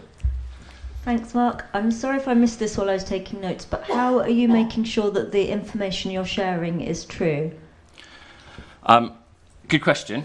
It's partly by our verification. It's partly by trusted funders of the research. It's partly by looking at the methodology of the way that they're getting to the conclusion and say someone's right wing or left wing or whatever it is. But really it's ultimately up to you as the user. That part of what we want from Invisible Voice is for you to do your own research. This is a prompt for you to look into things more. So on the I newspaper, for example, it has 3 different political leanings. It has left-wing, centre and liberal, which I really like, that there's a slight disagreement almost, that it's that there is no true and false in a way. It's that these are as close to facts as we can give you, but really this is just to prompt you to go and do more work, more interest looking at it. And what right of reply does an organisation that comes off badly through the programme have? They have full right of reply, and the disclaimer at the bottom of the plugin, it links to where the right of reply is. It also then links to the website where then you can then directly contact the source of each bit of information. Thank you. Thanks, Mark. So you have this source of the information that you are putting here. Do you have in any place of the plugin or which is the meaning of each metrics that you are putting there, or which is, or you have to go to the source for doing that, for knowing that? Because I suppose that in this co-creation or this participatory approach, you have to explain which is the meaning of each of the metrics that you are showing, no? I actually didn't show it, that was my fault. And if you click on the heading on the second page, it shows you the scale that the individual website or source uses for what their metric is. Does that answer it? Yeah, but also, for instance, well, I don't remember now all of them, no, but about the sustainability index, whatever, no, or the credibility index that you put there. So they are computed in some way, and so I don't know, some of them I don't know the meaning, exactly the meaning of this. Yeah, you do have to click through to really get the understanding. This is something that we want to test more. That, as I was saying, that we want to test everything on this stage because we only redesigned it really 3 days ago. Yeah, because actually some of them are positive, so a high rate is positive and another high rate is negative. So it's a little bit of misunderstanding. Yeah. And this is something that we need to test more before launch. So, as far as I understand, your main work has been to produce this plugin for the websites, and then you speak about artistic exhibitions. What has been your work for that, or is it still to be done? It's still to be done. To me, the plugin is the artwork. It's totally the artwork for me. The exhibition side or the installation is that it was raised for me quite early on in MediaFutures that it'd be nice to have something more traditionally art in how you kind of interact with it. And me and Orange, the lead developer, had been thinking about this for about a year or so anyway, that we have it as this kind of two-way kind of interaction. So all of the legwork is done from a tech side, that we're using exactly our database. We're pulling all of the information now as is. So it's just simply a case of, we think it's somewhere between 1 and 2 weeks work for us to then turn that into actually an installation. But your goal is actually to have a company who sells the plugin, right? Sorry? Your goal is also to have a company who sells the plugin? No, so it's absolutely free plugin. Free to use. We don't use any cookies. We don't advertise that this is an art project. It is very much how it is, that this is funded through public grants. I sell myself and someone who fights a lot for data privacy. Orange, the lead developer, is a Nobel Prize winning back-end developer. He used to work for the World Food Organization. We're very much so trust, and this is a tool for us. This isn't so much a money-making company. It's that we want to be able to fight in a really good way, that we want to build this out into kind of a bit more of a platform. That's not to say we wouldn't take money from a company, but yeah, and it's hard. It's a free tool that doesn't sell data, that doesn't advertise, that doesn't use cookies. Thank you. I have a question. Sorry. It's not a moment to ask questions. Sorry. Yeah, do you have more questions? No, so Alberto, if you want. Okay. Yeah. Just take the mic, yes, please. Yeah, very interesting project. I'm curious, do you think that perhaps the collaborative aspect of it can be exploited perhaps and it has a lot of potential to be very popular by companies perhaps clicking on the like on their own or something like this? Do you think about this in the future or no? Yes, we've absolutely thought about that, and that's an incredibly accurate question to ask. Because we don't use cookies, even just making it the like and dislike at the moment was extremely difficult. That being able to remember who was it, that there was actually a slight flaw in the like and dislike now. There's two. You're exactly that it's open to sabotage, but two, also if 2 people click like at exactly the same time, it will only register 1. That we plan to make user profiles is really how we plan to build it out to deal with that issue. This is part of the next step for us. Is really trying to make this participatory, when we try to turn it you from an individual into a collective of individuals. Through that process, we plan to then make user profile accounts, which will then which will kind of get rid of that step. But yes, we are very aware of that side specifically with the like and dislike. Good question. Thank you. Thank you very much. Thank you, Mark. Cool. Thank you.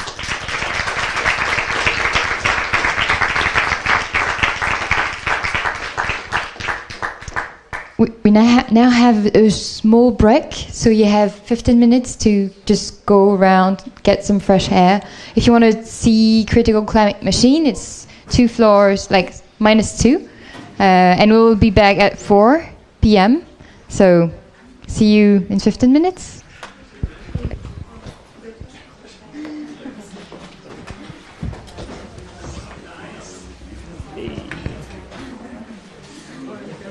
I think this just feels the more reliable vibe, no? Yeah, this already works. We like things that work, you know, generally speaking. So you're going to use... is your AirDrop on? No, I have to turn your Bluetooth. So you're not going to use my computer? I'm just thinking, why don't we both use Mark's? And If it's just a website. And then you don't have to deal with your... Do you have Chrome on it? Yeah, I've got Chrome. Okay. Yeah, or Firefox. You want Firefox? Doesn't Mark seem like the Safari guy to you, really? Just like a default? Yeah, I use Chrome as well. Yeah. Yeah, you could have been Brave or whatever.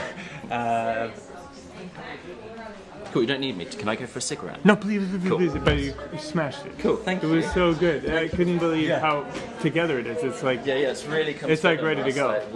Last week. It's like unbelievable, and hats off to you. Oh, thank you. Yeah.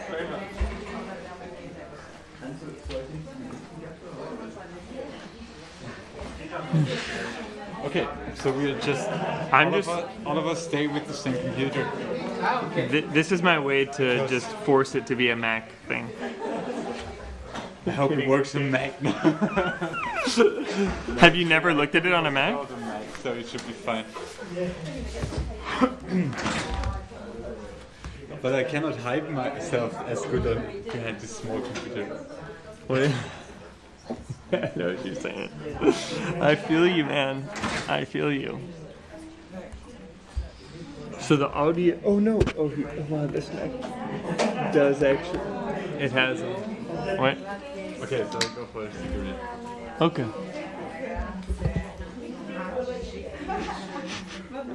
How long have you been working here at IRCAM?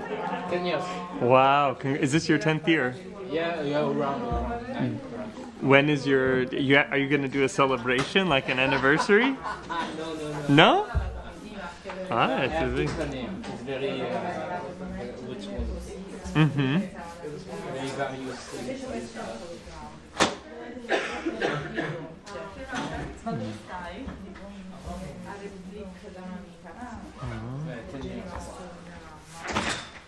Uh-huh. 10 years. Congratulations. Yeah, it flew by. As much older you will be, as much faster. Time is very fast. Okay.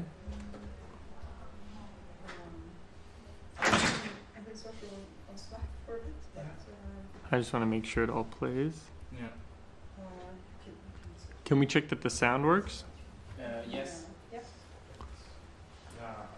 There's almost no one in here, so. I mean, I've read projects on the website, but it's not the same. No, it's on here. See? Yeah. Oh, I thought you were still... Perfect. And then how will the... Okay, cool.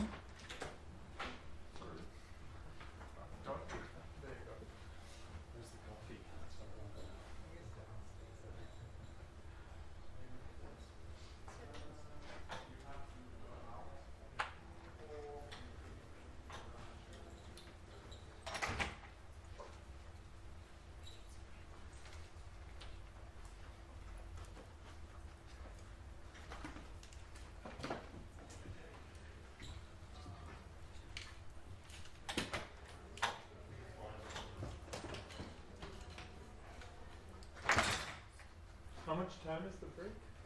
I don't know. 10 minutes, 15 minutes? Okay. I don't know. Okay. There is no break for me. Yeah, I just want to go pee very quick. So all the presentation will be from your computer, okay? From Mark's computer, correct? Ah, it's not yours. It's not. Soon. Yeah.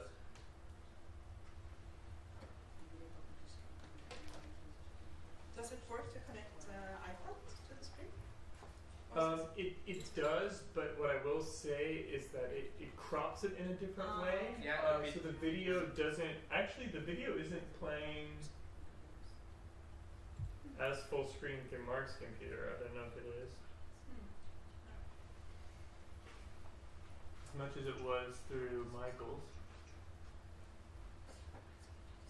You are not connected, huh? Or you are? Well, I just want to check the display setting of the exterior. Use as extended display. Okay. What if I say scale? What is your... What should it be? No. 2048? Yeah, this one. Or 1600? No, this one. 1920 by 20. Yeah, must be better. Much better. No, but see, it's doing the same bullshit scaling thing that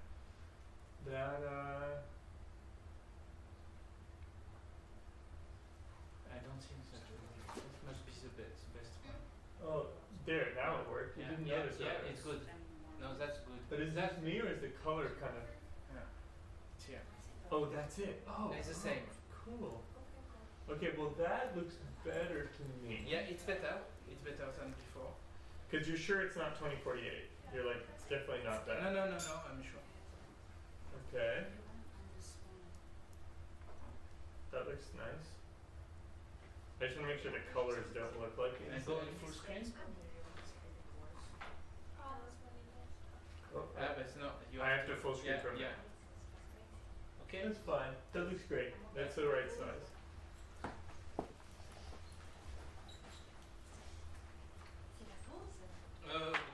Ouais, pour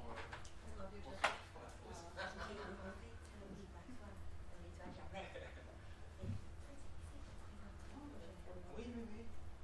C'est sur YouTube, hein, tu peux suivre. Qui Hugues? Il était là il y a 5 minutes. Donc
this keyboard.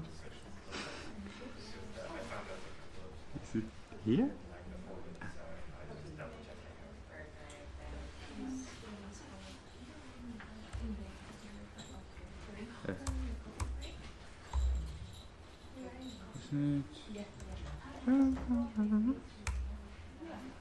No.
What? I open up the Chrome, but it's in the middle right there, and you just have to drag it over to the Can I? So it's like you can just do this. Actually, I would prefer to have it here. Can you help me with? But you can also just see it right there. Can I? Well, I mean, okay. If it's too weird, then maybe you want to mirror it. Because I would say it's optimized for the resolution now. Okay. I would do it down there. No, it's okay. Yeah. On the right side. I think I comment you at 15 years old when I finished my degree in telecommunications. My specialty was acoustics. I see. Then I did my No, it's gone. Oh, great. Thank you. That's great. Thank you so much. With all these head response. Just stop. I always, so I'm happy to be here. Okay. I don't know why that happened. What are you doing? Yes, actually we published an article for database. Probably you used it. Get this like 50 years ago, something like that. And it was like. Can you not? Is it not working? Do my presentation all the time. Oh. I think it was published Sorry. around. That's fine. I only cancelled it. Okay, you're on the browser. No, Yeah, just I thought you were take it using back. Chrome. No, it's fine. I'm in Safari. I didn't notice actually. This is all I wanted. It's so weird. Okay, it doesn't matter. Doesn't matter. Don't worry about it. That's you. I'm on full screen? Yeah. No. And just let me close that little thing. Wait, so there's no white line. But I'm still not on full screen. Yeah, you are. No. I just got blown out. How do I... Apple F? Now how do I reload the page? Okay, thank you. And then I just do like this. Now they have headphones that are sensitive to the position. And so now they have a system. Yeah. They want to promote the system from which you can derive binomial so that it compensates the head position and you have a stable something. The something doesn't turn with your head. And so it's important. I think they have tried a lot of time with cinema too, etc. Doing things, and never have been working as a spectator. I don't know, have been creating products as a spectator. Last week I was in a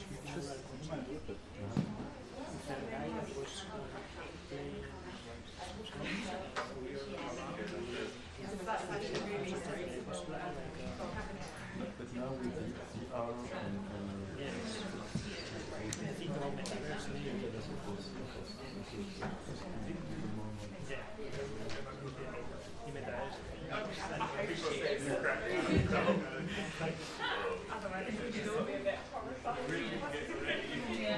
Just loudly, really leaning into what the community artist. Yeah.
All right.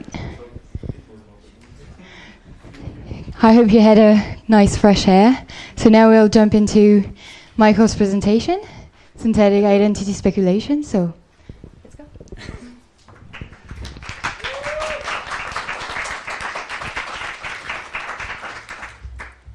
Can you hear me? Yeah. Hello, I'm Mihály Wallinger. I'm a media artist, and as you know, I am one of the artists participated in MediaFutures, the artist for Media track. My work for the almost last 10 years almost revolves around the processes of abstraction and representation implied by data processing systems. I'm interested in the immanent ambivalences of such representation and how they transcend our interfaces with each other and with machines. From this I create videos, virtual environments, software and hardware architectures, which I elaborate into objects and installations. During the MediaFutures residency, I started to work on synthetic identity speculations, a participatory artistic research project that investigates algorithmic prioritization and discrimination of body representation on social media platforms. For different parts of this first phase, I was collaborating with several other artists. This was Blaukind, Kevin Daryl Ferdinandus, Claudia Strate, and Enrico Sago. In the form of a long-term participatory monitoring, we aim to examine the influence of algorithmic decision-making on the over- and under-representation of body images. Thus, on the one hand, we are interested in the meaning of such platforms for contemporary and future body aesthetics, choreography, iconography, and authenticity. And on the other hand, we aim to contribute to discourses on mental autonomy and health, as well as to questions on accountability for algorithmic agency. Yes. During the MediaFutures residency, we worked on the first minimal viable implementation of our software toolkit, which helps us gain insight into how Instagram's algorithms are processing body representations and their dissemination. This technical infrastructure is implemented in a self-operating media installation, which consists of a live computing server unit, a projection of a monitoring interface, and a contextualizing video documentation. In this way, the installation simultaneously acts as a research infrastructure, as well as an interface and backend to 𝗠cie, a virtual identity on Instagram. We launched in 𝗠cie just 2 weeks ago, so everything is a little bit fresh now. Yeah, 𝗍𝗍 performs our research method of iterative body synthesis, by which we monitor Instagram's automated decision-making through 𝗍𝗍's bodily convergence to the most consistent patterns between body properties and online visibility. These body transformations become, in the installation, a long-term accumulating virtual performance generated, so to say, in a feedback loop communication between the installation and Instagram. For this, I built and trained several artificial neural networks that separately generate 3D sequences of different body properties like body shape and movement, hand gesture, and facial expression.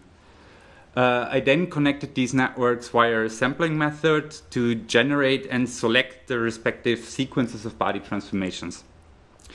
On a daily basis, these short video clips are then automatically shared to Instagram or to 𝗍𝗍's Instagram account, and previous samples are evaluated in reference to each other. Additionally, we are repeating this process in different environments, like within the enclosed networks of fake accounts, as well as in the accounts of individuals. We take the statistical feedback we get from Instagram, as well as from our own network analysis, and cross-reference this information in order to find reoccurring consistencies and patterns between body properties and algorithmic behavior or decision-making. Okay, so let's go to the next one. The results of these parallel... This is not running, right? Sorry? No. So this is the monitoring interface I was talking about. The results of these parallel investigations help us to correlate factors like user engagement and content interaction, and thus to build increasingly informative visual queries to Instagram. This approach, which we derived from state-of-the-art methodologies in reverse engineering of black box functions, also means that with each daily iteration cycle, algorithmic prioritizations and discriminations inscribe themselves deeper into the appearance and movement of the virtual body. As a basis for our body visualization, we're using the realistic and deformable 3D body model SimpleX, which is currently a kind of standard in body-related tasks in the computer science. This brings me to the compromises of our approach. So as statistical models, they're bound to means and deviations, and thus introduce a layer of abstraction to reality in order to become representative. Therefore, they're not able to account for the variety of real bodies, motions, and poses that are outside of the limited range of the average body created from the datasets. However, the advantages of using synthetic data are their direct comparability and the independence of personal data. So this means that the data can be stored permanently and made available for other studies. In the upcoming months, we will test and fine-tune our minimal viable implementation via 𝗍𝗍 and with our first participants. Additionally, we are already in dialogue with scientists from the social science about possible collaborations and extensions of our software toolkit. We will make the software toolkit publicly available and hope to support similar research with insights, infrastructure, and data with that. Concluding, it remains to say that the project evolved from a particular interest in data-based content production and the manifold side effects of automated content curation and verification. These include misclassifications that silence activist, artistic, and individual content, as well as the overrepresentation of content promoting illusionary body ideas. While such instances or such misclassifications are repeatedly portrayed as singularities by platforms like Instagram, they're structural in nature and have wide implications for visibility and viewing habits, as well as for mental health and autonomy. So, in contrast to the corporate framing of user accountability, algorithms are an integral part of the effective economies of these platforms.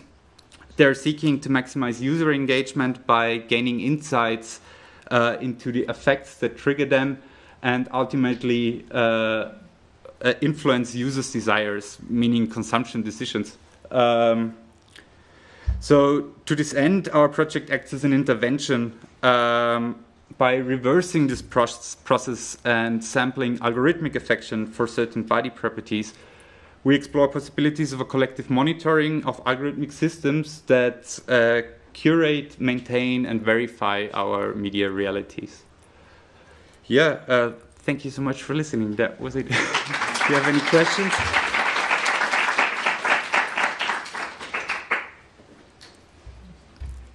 Thank you. And the questions? The nice people I was working with. Well, thanks for the presentation. And normally the logo is, sorry, yeah. So, just okay. to... So, well, thanks.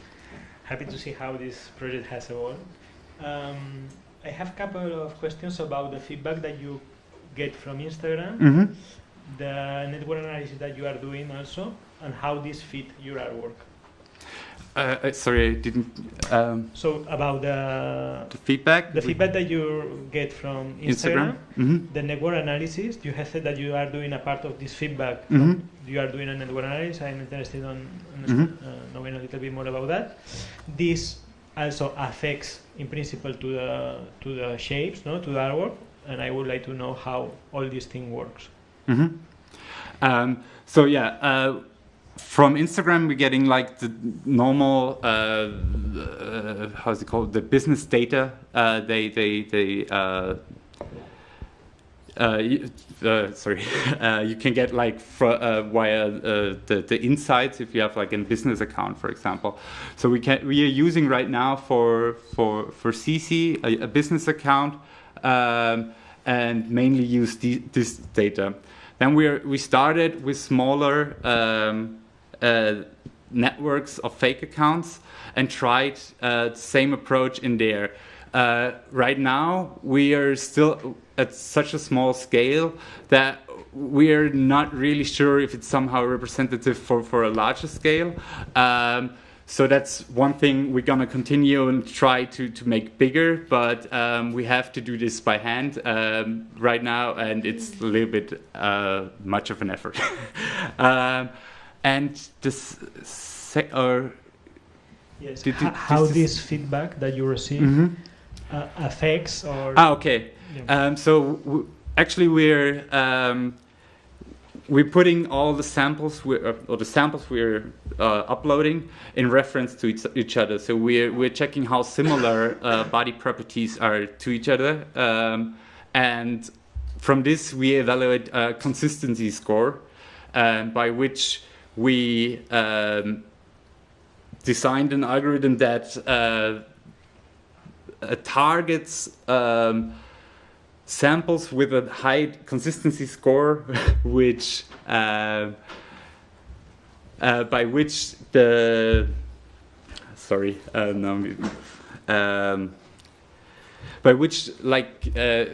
the most consistent patterns start to cluster. Can you follow me that? Yeah, so you have shapes, no? And cluster the shapes that are similar. So you compute a matrix, let's say, no, about it, and you cluster the shapes that are similar, no? Right.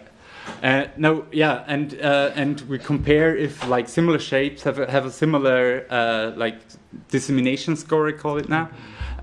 So if we feed that back and evaluate the consistency score for our for our evaluation, they are in relation to their similarity and the dissemination score, and from this they start to cluster in high or low consistency score clusters again, so we can reproduce specific. So, and this is related also with the thing about the reverse engineering that you are talking about, the black boxes. So it's this process is the one. Right. Yeah. Okay. So in this process, you understand in some way how these algorithms are working in Instagram. exactly, in a way, or at least what kind of body representation trigger a specific behavior, or like, yeah. Okay, thank you. And the fact that you use fully nude bodies, does it induce a bias for the evaluation? For instance, have you tried already to have people with clothes? We didn't try yet, and it's our interesting first result. We got like blocked on our third day, but probably it wasn't the nudity. It probably was Instagram considered us spamming. I'm not sure why, because we shared like 3 videos then. But it doesn't seem, we're not sure yet if it's the nudity which blocked us because we got shadow banned. We didn't appear in hashtags anymore. If it's the nudity or if it's the spamming ban. Yeah, we have to find that out. Or maybe the synthetic character of the videos. That triggers the ban. Yes. I'm not sure about that, because like then everything else synthetically should have been banned, right? Actually, well, okay. Yes, because well, in principle, you are putting a digital artwork, also synthetic. No, it's not. But you are creating the fake identity here, so maybe it could be for this, no? It could be, but there are like virtual influencers on Instagram, which are a fake identity in that sense as well. So I'm not sure if it's about that. I think that's a thing we have to find out over the time. As I said, we're online now for 2 weeks. They even provide you with information about that. And the reasons for which they ban it. No, one question. How do you? So you create? You said like daily basis. You upload. You are doing this automatically, or you are doing manually? No, automatically. Okay. Maybe this is another point for this. Yeah, but this is allowed by Instagram. Like we're using the official Instagram API, Graph API. Therefore, yeah. It could be as well. That's the reason why I was thinking maybe we got blocked because of spamming.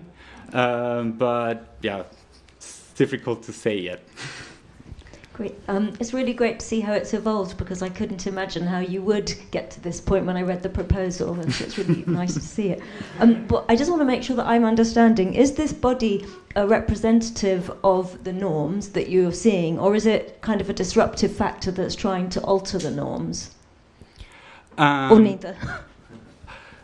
I think, like, if one would like to think it that way, that like a lot of people are like participating in the with that technology, it could alter a norm on Instagram in some kind of way, because it's like it's not the usual body for Instagram. But I'm not sure if I got the question right. It's a it's based on the simple X model, so it's a statistical model. It's some kind. It is a normative body, not in a. I suppose I'm trying to make sure that I understand the goal of the object in the Instagram ecosystem, like what its disruptive, what its intervention is going to ultimately achieve. Okay. I think like disruption.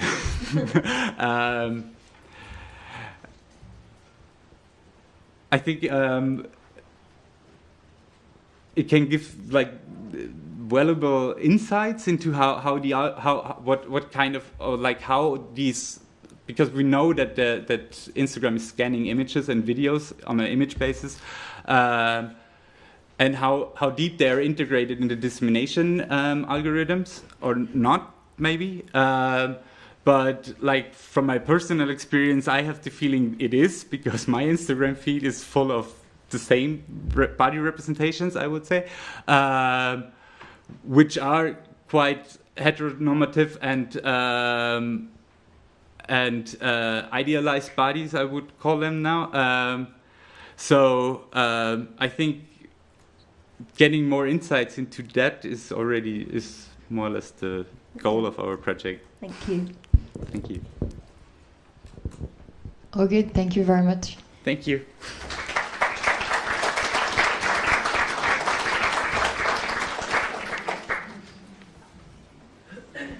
Okay, so let's welcome Mihály Kornai for the last project of the Artists for Media track, and he will present The More the Better to Truth and a Lie. Hello. One moment. I'm just going to close this really quick.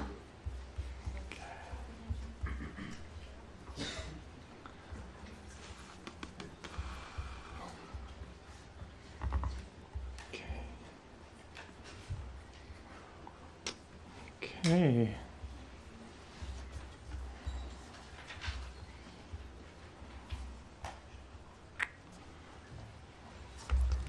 Hi, my name is Mihály Kornai, and I'm an artist based in Berlin, Germany. My project is a multimedia installation called The More the Better, Two Truths and a Lie, and it explores the relationship between the languages we speak and the ways in which we perceive trustworthiness. I think one of the most troubling impacts of mis and disinformation has been the erosion of trust in public institutions, be them journalistic, scientific, or democratic. And I've been really interested in finding ways that we can rebuild trust in those institutions in the post-truth era. In my research, I came across a study which said that people are statistically more likely to trust information when it's in their own mother tongue. And it seems almost trivial that you would trust things in your own language a little bit more until you start to consider the 280 million immigrants who are living around the world. Immigrants who, like myself, may speak the local language in the country they live in, but rarely at the level of a native speaker. And even if they do speak at the level of a native speaker, it's very unlikely that they speak it as well as they do their mother tongue. My background is as a filmmaker, so instead of talking more, which stresses me out, I made a video. And but before we get to the video, I just want to leave you guys with one fact, which is that currently there are over 6,500 different languages spoken around the world, and it's estimated that by 2100 there could be as few as 350 languages, human languages. So that's a pretty stark loss of linguistic diversity. And on that very cheery note, I'm going to play this video. And maybe, Eric, if we could turn down the lights, I would so appreciate it. If not, just to spare me. Okay. Okay, cool.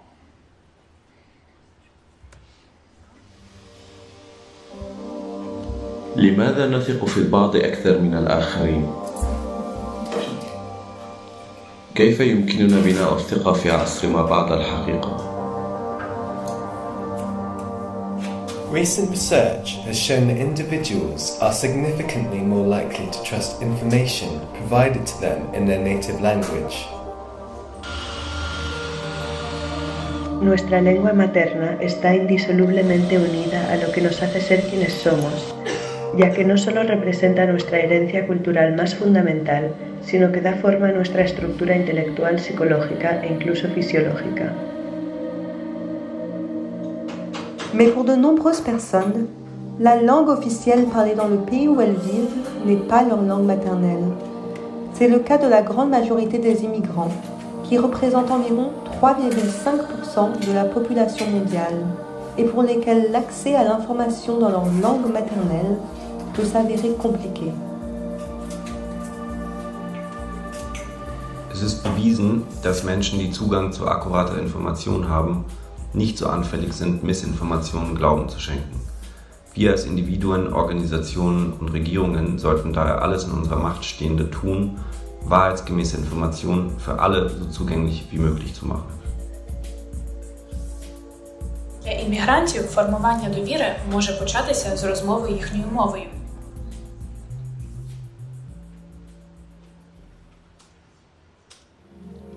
The More, the Better, Two Truths and a Lie is a multi-channel audio-visual installation combining experimental documentary, data visualization, sculpture, found objects, immersive audio, and assemblage. The work consists of 100 videos on 100 different news devices in the 100 most prevalent languages on the internet. The videos are based on the game Two Truths and a Lie, in which someone tells 3 facts about themselves, 2 that are true and 1 that is not, while other players have to guess the lie. Individuals from all over the world were asked to share 3 personal anecdotes in their native language, 2 truthful and 1 fabricated. Participants captured their own videos with their smartphones and provided a written transcription so that their words could be translated into the 99 other languages. To create all 10,000 machine translations, a program was written to automatically feed the necessary combinations into DeepL and Google Translate. When exhibited in its final form, the vast majority of spectators will be able to read every story in their own mother tongue. Chaque vidéo est lue à partir d'un seul appareil, dont la taille est déterminée par le pourcentage de contenu présent sur Internet dans cette langue. L'ensemble de données utilisées provient de l'Observatoire de la diversité linguistique et culturelle sur Internet. Des langues comme le chinois et l'anglais, qui représentent respectivement environ 21 et 19% du contenu Internet mondial, tournent en boucle sur de grands écrans de téléviseurs, tandis que le reste des langues moins parlées tournent en boucle sur des écrans plus petits, tels que des tablettes et smartphones. Ces écarts flagrants dans la taille des écrans reflètent le pouvoir démesuré qu'exercent les langues dominantes. Mais contrairement au déséquilibre de pouvoir visible, les sans-voix peuvent être entendus avec un volume égal par des haut-parleurs identiques branchés sur chaque appareil. La structure, elle-même, est construite à partir de câbles en aluminium, du type de ceux utilisés pour suspendre les infrastructures de réseau d'Internet.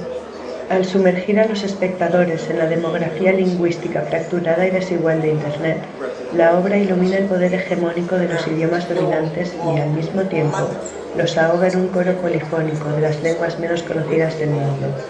दर्शक का अपरोक्ष ज्ञान कि कान के अंदर वे जो भी शब्द सुनते हैं और देखते हैं उनमें से 1/3 झूठ है, चंचल अविश्वास की अनुभूति पैदा करता है। सत्य के बाद, महामारी के बाद के युग में यह नर्क से अंतिम जूम कॉल है, जहां किसी को भी मौन या किसी पे भी भरोसा नहीं किया जा सकता।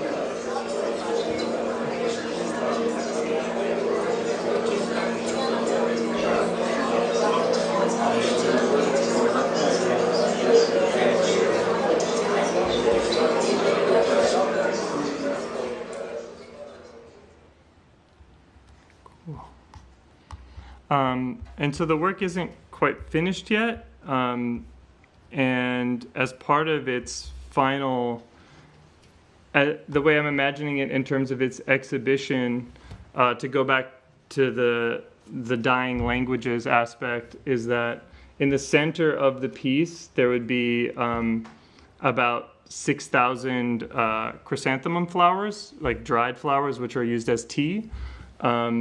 And those would kind of represent all of the languages that are not likely to survive the next century. And so the actual spectator would like walk over those and then crush them, and it would turn into a dust. And so people could kind of smell it. Also, I brought, since it is demo days, I brought like one of the little devices so you guys could just, if you guys wanted to watch it after, it might not make sense to do it.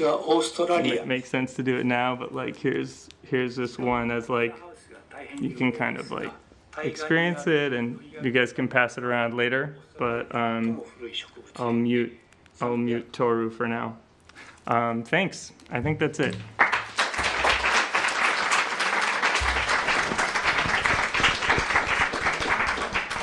Thank you, Mishka. So let's jump into the questions. That was very clear. So I just wanted to go more into details about your concept, what you have done. So what is the meaning for you of having everybody speaking at the same time? And on the other side, the fact that each speaker tells two truths and one lie, right? Yes. So from the visitor's point of view, has the visitor to guess to guess which one is true, or or how can the visitor perceive this notion of that a big part is not true, actually? I think it's a great question. I mean, I think the implication by naming it after this game is that inherently people are going to be questioning at all times, every time they hear a story, whether this one is true or this is not true. The simultaneousness of everything, I think, is a very different question. I think it's tied to the fact that we live in an era of an abundance of information that is quite impossible to process. One of the reasons many people thought that the screens would face inward, but the reason the screens face outward is that these voices are not talking to each other, they're talking away from each other. Most people predominantly interact with the internet in their mother tongue. They're not visiting the internet in a foreign language very often at all. And so the idea is that they kind of exist in their own silos or bubbles. They're talking outwards and away from each other. And the simultaneum is also due to the fact that as you stand at a distance, it's impossible to process the information.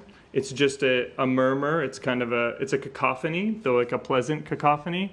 But as you get closer, and once you get closer enough to actually read the lips of the person that's talking, if you speak the language, then you can make it out from the signal to noise. So the idea is that you have to look at the person and read their lips. And if you speak that language, then you can understand what that person's saying.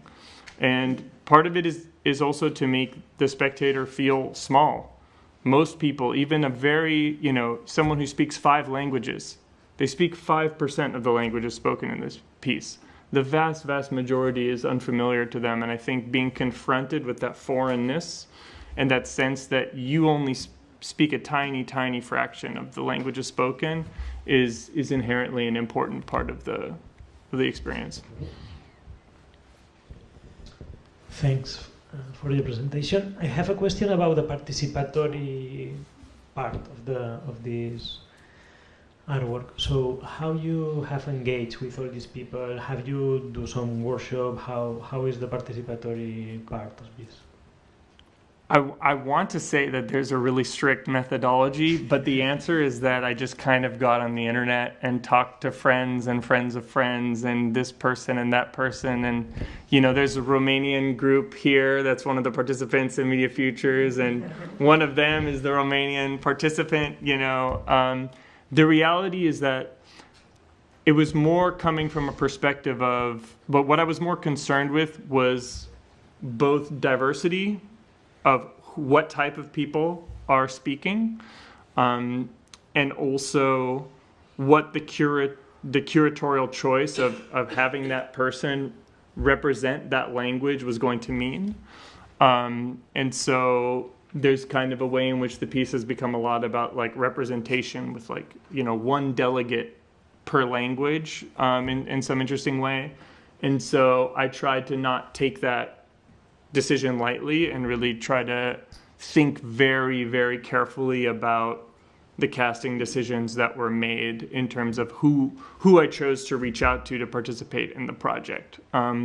For example, just to speak a little bit to it, because I think it's a really, really important question. The Chinese is now, there's more internet content in Chinese than in English. There's kind of a myth from the past that English is the lingua franca of the internet, or the native language of the internet. This is not true anymore. And in fact, statistically, the internet is more and more representing population size. So the correlation of how much is on the internet content is more and more tied into population size. And because of this, I chose to cast a very young person, a young woman, to be the Chinese speaker. I felt that was appropriate because that language is just kind of at the very beginning of its dominance of the. This is her here. I have her on the phone. Then and I felt that this is a language that's going to continue to grow in size and scope. While alternatively, for English, I really felt like I wanted this to represent kind of the old guard. So I had a friend of mine who's an artist and philosopher named Tom Zoomer, who also is a white male and is like kind of representation of this kind of the old guard and the old power structure, which is going to continue to shrink. It's kind of past its prime in terms of its age and its scope, and it's going to continue to lessen in terms of dominance from a power perspective, or at least in terms of a content perspective. So yeah, I felt like I tried to imbue those decisions into each casting choice, and it's not finished, which I'm sure is going to be one of the next questions. Is it finished? No. Hugues and Julia asked the two questions I had, but I'm just going to think of something new, which is in this drawing. It looks like it might be uprights, sort of ground-based, but you've shown it suspended. Are you thinking about all those different variations at the moment? Yes. So currently it is suspended, and it's capable of being suspended. I think that's kind of the goal, is to have it ideally be a suspended artwork. But it's very possible. We've kind of researched into like building a stand for it. So it could be built with like a central point holding it, or with multiple bracing points throughout. The actual steel structure that's holding it is like good enough for that. I also figure if we're going to talk about it, we can look at it. But yeah, so it could be standing. But I think, I guess, I would love for it to hang. I think there's something very powerful about it hanging, and there's nothing on the ground, and then the viewer can walk. So I wouldn't want to like restrict the possibilities too much of where it can display, but then maybe I would love to aim for somewhere where it could hang, I guess would be the way I would approach it. Thank you. All right, thank you very much. Thank you.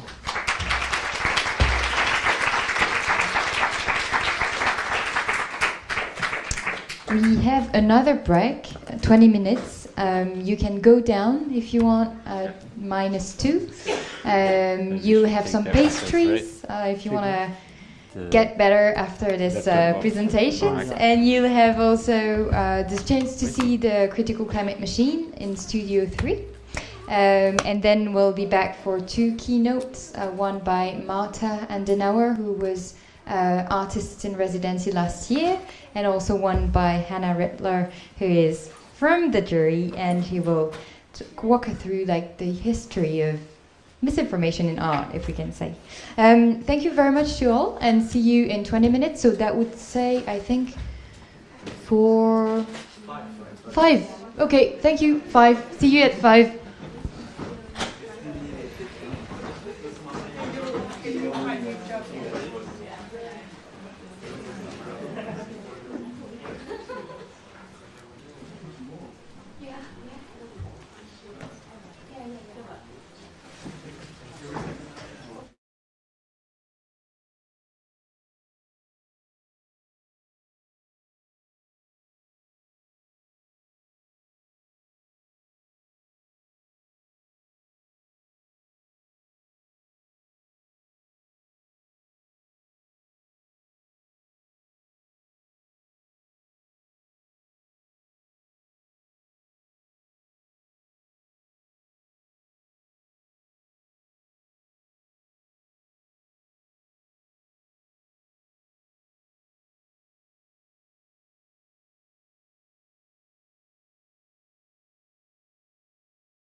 We are a multidisciplinary team that was born in Barcelona 9 years ago, just started last week.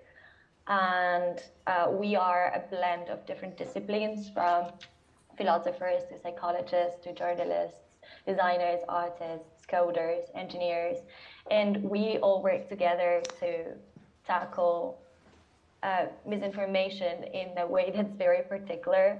We believe that we live in a world that's surrounded by data, and that data is explained to us in ways that really don't change anything, don't excite us, or don't give us enough information for us to act accordingly to this information we are receiving. And that, we believe, is a form of misinformation. Just the idea that we are being surrounded by all these numbers that don't mean anything to us. So we are called domestic data streamers because what we do is get data and kind of try to stream it or to send it to people in a way that's very domestic, understandable, or at least emotional. So we use art, design, data, storytelling as tools.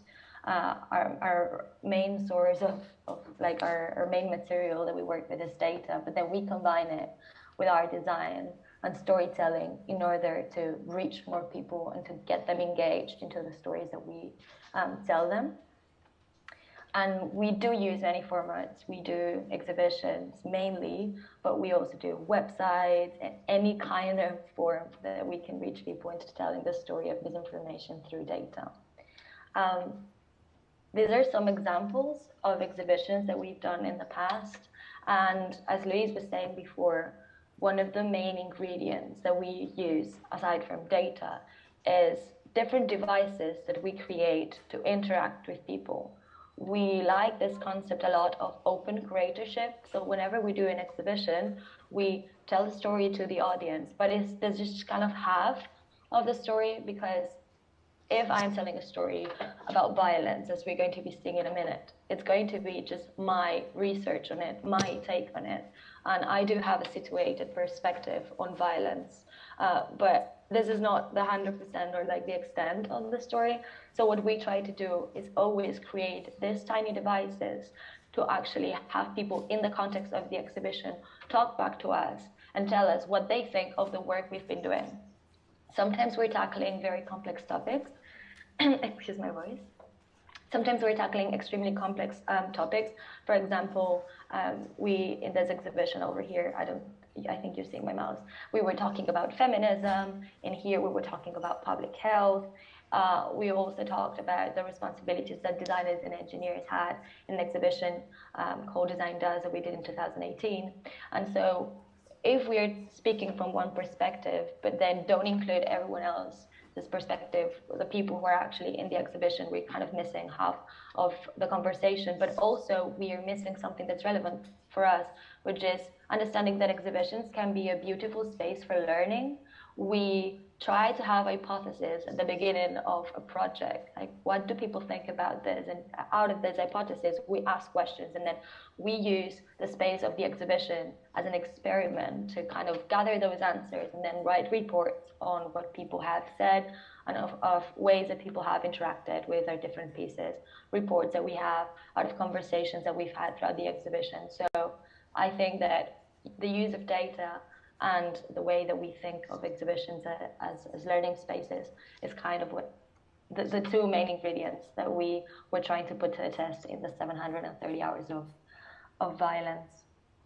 I'm going to explain, so the exhibition was quite large in terms of pieces. We developed 9 pieces in total, but I'm going to explain some of them just kind of roughly and then go into detail in 2 of them. That's because I would actually like to talk to you and kind of answer your questions if you've got any. But yeah, the exhibition is long.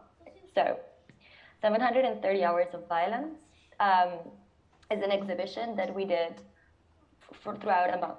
Actually, 730 hours is the amount of hours that they're in a month. And we were doing this exhibition physically in a gallery in Barcelona.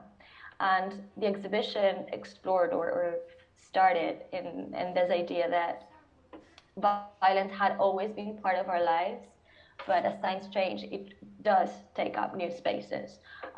One of the main misinformation points that we saw when we started exploring how people were using data to evaluate or to measure violence. We saw this book by a guy called Steven Pinker, and he did a book called The Better Angels of Nature. And in this book, he said, or he used data to essentially tell to the world that we lived in the least violent era ever. And he did that by gathering data about bombings and deaths and wars.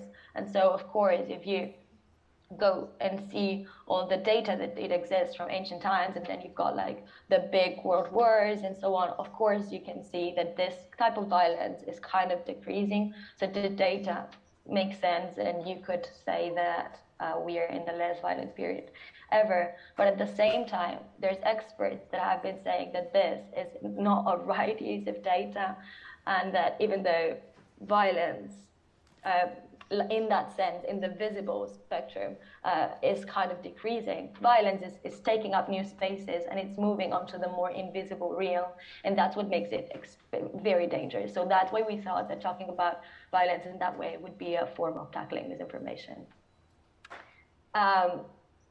Exactly what I said. Very often, these new environments or forms of violence that is now taking are invisible to our eyes, but that doesn't mean that they're harmful, they're extremely harmful as a bomb or a knife would.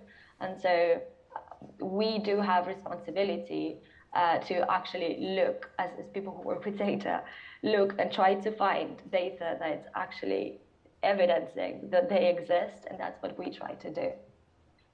The exhibition started with a counter. It started at 730 hours, and because it was an experiment where we actually were asking questions to the people, we decided to do 730 hours of answering and of exhibition in terms of provocation, as we like to call it in domestic. And then after those 730 hours, we would gather all the results, all the learnings from our exhibition, and then put it in the form of a report. And this was, I think, just 1 year ago, and in the very early October, I think that is International Day Against Violence. So we published a report on that day, and so that's why the exhibition was only 730 hours. And this is the format that we used to ask questions to our visitors. We decided to open up a live Twitter thread, and the way that this worked was we asked 5 different questions throughout the exhibition. For example, this one, which spaces are free from violence? And then people could scan the QR using their phones and then tap onto a web app, and they could write any comment. We did not filter any comment. And the minute they press print, it would print on a thermal ticket, like a receipt, like the ones you would get from your shop. It would print physically in the space. So we had this kind of live Twitter thread that kept on growing and accumulating and cascading. And that information we also had digitally, and it was what we analyzed in the final report. As I said before, there were 8 different violences that we explored, and then plus an extra piece about the introduction. So it was 9 pieces in total. But so that you have a rough idea of the types of invisible violences that we were exploring, they range from the intimate to the collective, from physical to more digital. And so those were spaces that were not very explored, or that people had just started to talk about these new forms of invisible and contemporary violences. So, for example, we talked about slow violence, which is a form of violence that happens against the planet. And we actually asked the people the question, do you think that actually violence against the planet is violence? Where we use the example of a fatberg to talk about how we are invisibly polluting our cities. We talked about violence and happiness, how sometimes toxic positivity can be a form of self-violence, and we wrote the first contract of happiness that people could sign if they were agreeing to this form of violence. Then we also talked about data as a form of violence, that reflecting on the idea that just because data is written in code, it doesn't mean that it's objective, or that it isn't kind of holding all the biases that programmers have when they build those algorithms. And we talked about how dangerous this is specifically in AIs, where you have these black boxes of data that people program, but then are turned into this output that kind of no one knows how it was formed. But everyone kind of expects it to be objective and not be harming anyone. But in reality, we see so many examples of how data can be extremely harmful to people. We also talked about selfie dysmorphia, which is this form of self-violence, again, that happens when you see yourself constantly filtered, where you don't recognize yourself when you see in the mirror, but you only recognize yourself when you see the filtered version of yourself. And that is something very common, and it's not just something that teenagers go through. Actually, surgeons say that people now, when they go to kind of get their face done, they don't show a picture of a model or an actress anymore. They show a picture of themselves filtered, and this is kind of what we aim to be. So we were actually asking the question, could this be a form of violence? And then the last piece of the exhibition was talking about the idea of violence by omission, the fact that when we don't do anything about the violences that are around us, we are in a way taking part of a form of silent violence ourselves. The way we explained it was through this bed, where people in the exhibition could go to bed, kind of close their eyes, and kind of ignore all the violences that were explained throughout the exhibition. And in this one, particularly, we designed a blanket that represented the 540 people evicted every month in the streets of Barcelona. So people could enter the bed and kind of cover themselves and go to bed. Those were very rapidly some of the violences, and now I would like to explain to you two of them.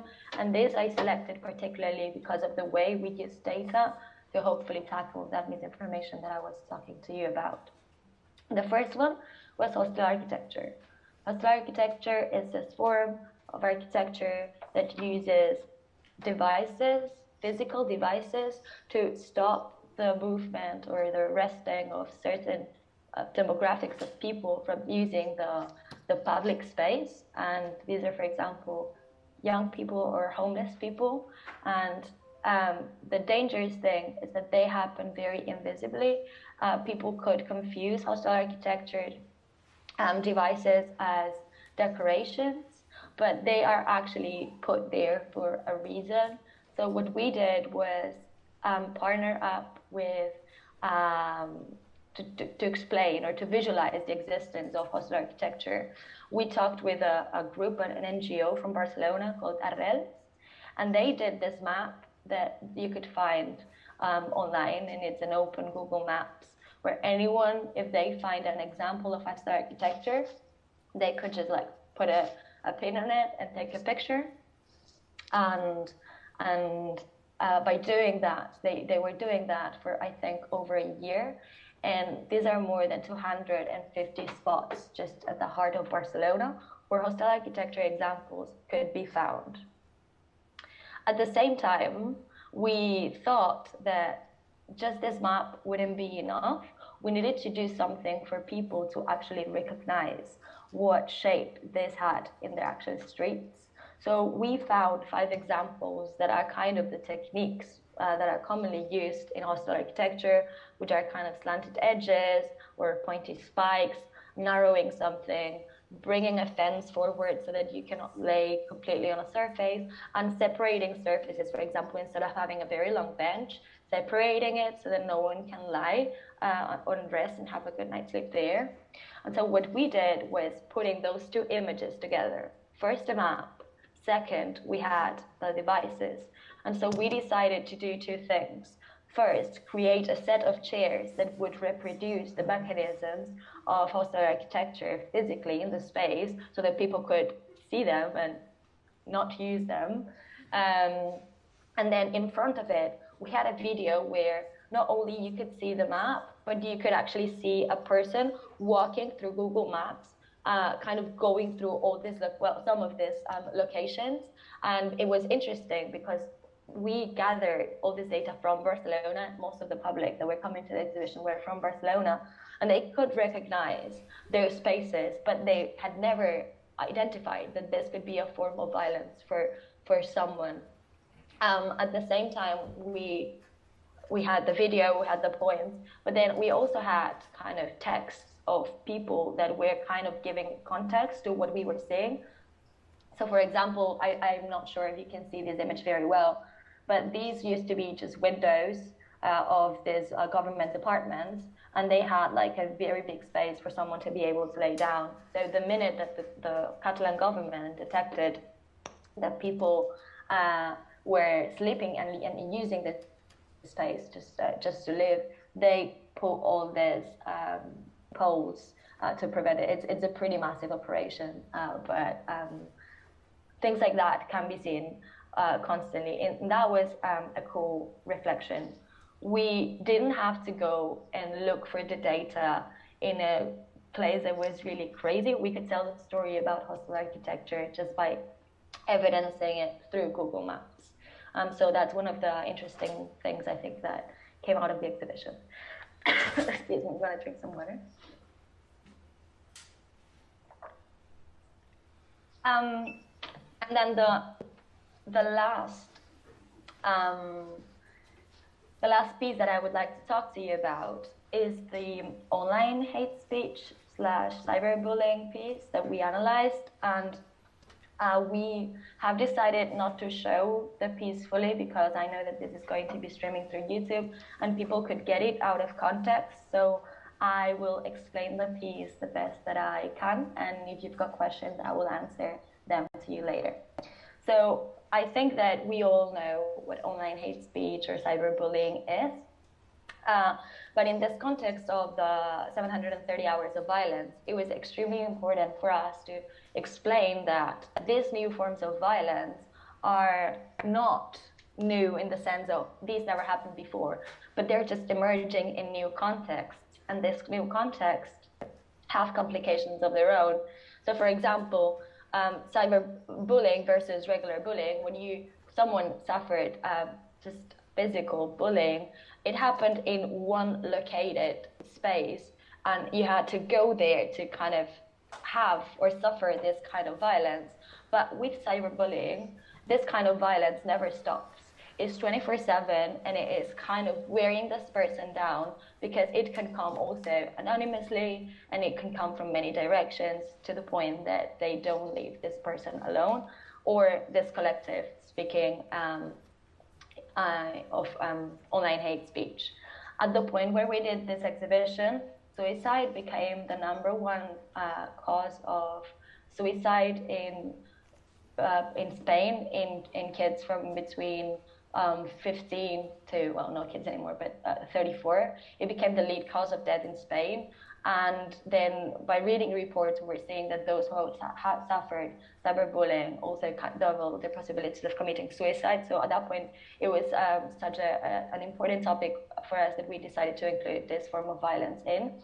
And the problem that we found is that many of the words used to inflict this pain, you wouldn't use in real life.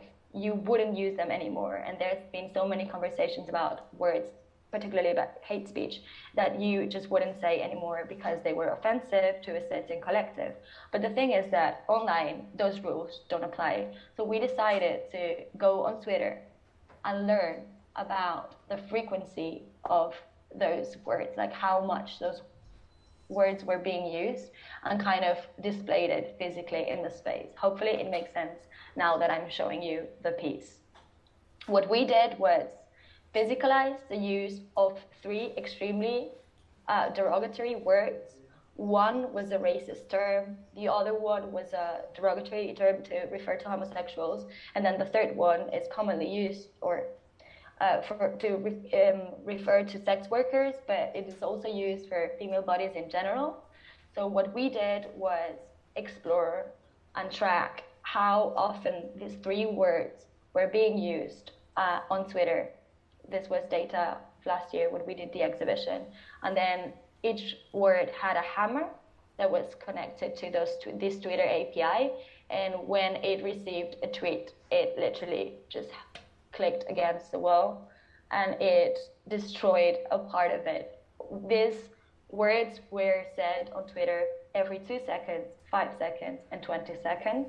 So by the end of the exhibition, we could evidence the silent way of this violence and what people have to endure, because these are people or communities that are being targeted, but no one is. So I cannot, that's kind of an interesting thing. I will not say the words out loud, but there's every 2 seconds someone is saying, or 5 seconds or 20 seconds, someone is saying those words on Twitter freely to actually inflict harm onto another human being or a collective. That's kind of our second creative use of data, I would say. And I don't see your faces or comments, so I think that it's maybe good if I stop it here and I use the rest of my time to answer some of these questions. Great. Thank you, Marta.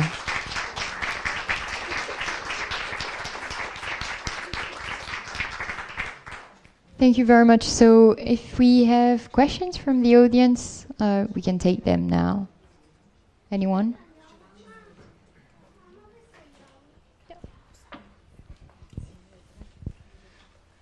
Hi, thank you very much for the good talk. My question was just about the word violence and like what considerations went into using that word as opposed to a word like abuse or other negative words in that. Like what was it about violence that that made you use that? Right. I think this is actually a very interesting question because normally when you do an exhibition like this that's kind of tackling such an interesting but also provocative topic, you normally start by defining what violence means to you as a curator in that context. But what we decided to do is first understanding kind of definitions that other people had of violence. So we started with the definition of violence of Steven Pinker, saying that violence is that thing related to blood, to a bruise, measurable, observable. And so that was Steven Pinker's definition of violence. And then we started to also use the word violence because everyone, or all the violence that we presented were defined by experts as violence. Still, we understand that not everyone is going to agree.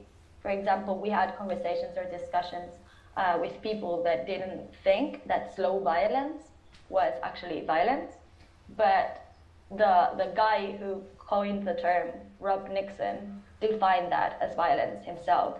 So the whole point of the exhibition was to ask the question, should we redefine what violence means when, for the great majority of people, it is just that first definition of Steven Pinker that just collected or just comprehended the visible part of it.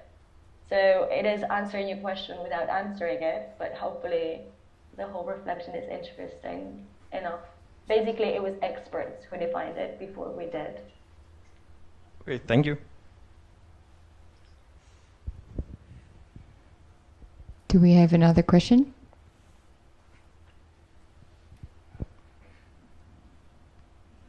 No? All right. Okay. So thank you very much, Marta. Well, see you soon. See you soon. Yeah. Thank you for your time. Thank you for the presentation.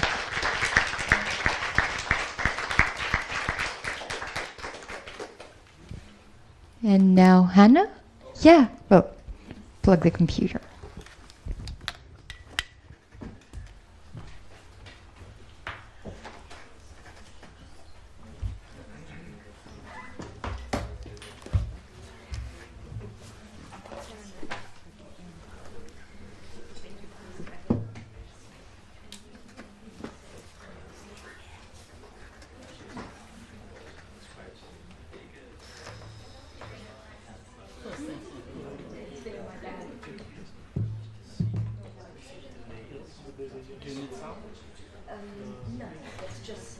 Is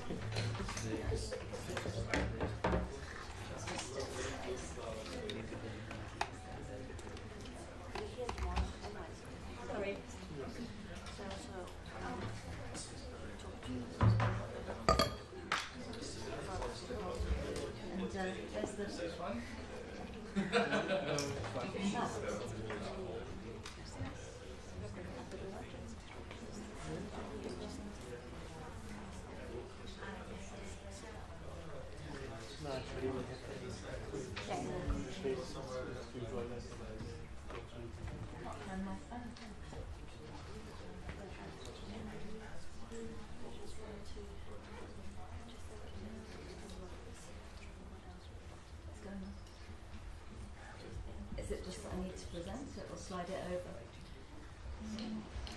It's a keynote? No, it's PowerPoint. Launch the presentation. Okay. I just can't find my mouse. Oh, because it's on the screen. You have to. Okay, lance le... Got it? Yeah, cool. Yeah. Okay. Great. Okay, hi. And thanks for your patience, and well done for being here for the very last presentation. I'm slightly conscious that I'm speaking to an extremely informed audience, so I hope I give some food for thought, but I know that there are people here who are going to be asking, much more critical and insightful questions than I am. So my name's Hannah Redler Hawes. I'm a curator specialising in media art and technology and art and science. And my connection to MediaFutures is I lead the Data as Culture Art programme at the Open Data Institute, which you know as the ODI. So I just wanted to sort of observe that in the about 3 years since MediaFutures launched, the terms data-driven, AI, machine learning and fake news have become everyday words in mainstream news, and their incidence in art conversations has also been steadily creeping up. But while the vast digital media networks that are fueled by this massive computational computer power, processing power, are quite recent, the practice of telling stories and creating falsehoods, probing reality, playing with authenticity, fact and illusion are as old as the practice of art making itself. Although it's often been couched in different frames throughout art history, artists have been considering misinformation, disinformation, powers of good, powers of evil, and all the sort of grey areas in between for a really long time. So the artist shown here on this screen is called Suzanne Trieste, and she uses traditional media to explore narratives and counter-narratives around technology through complex multi-layer projects, such as this reimagined Hex and Tarot. But I'm not going to go into great detail about this, but it is worth looking up because she's very insightful.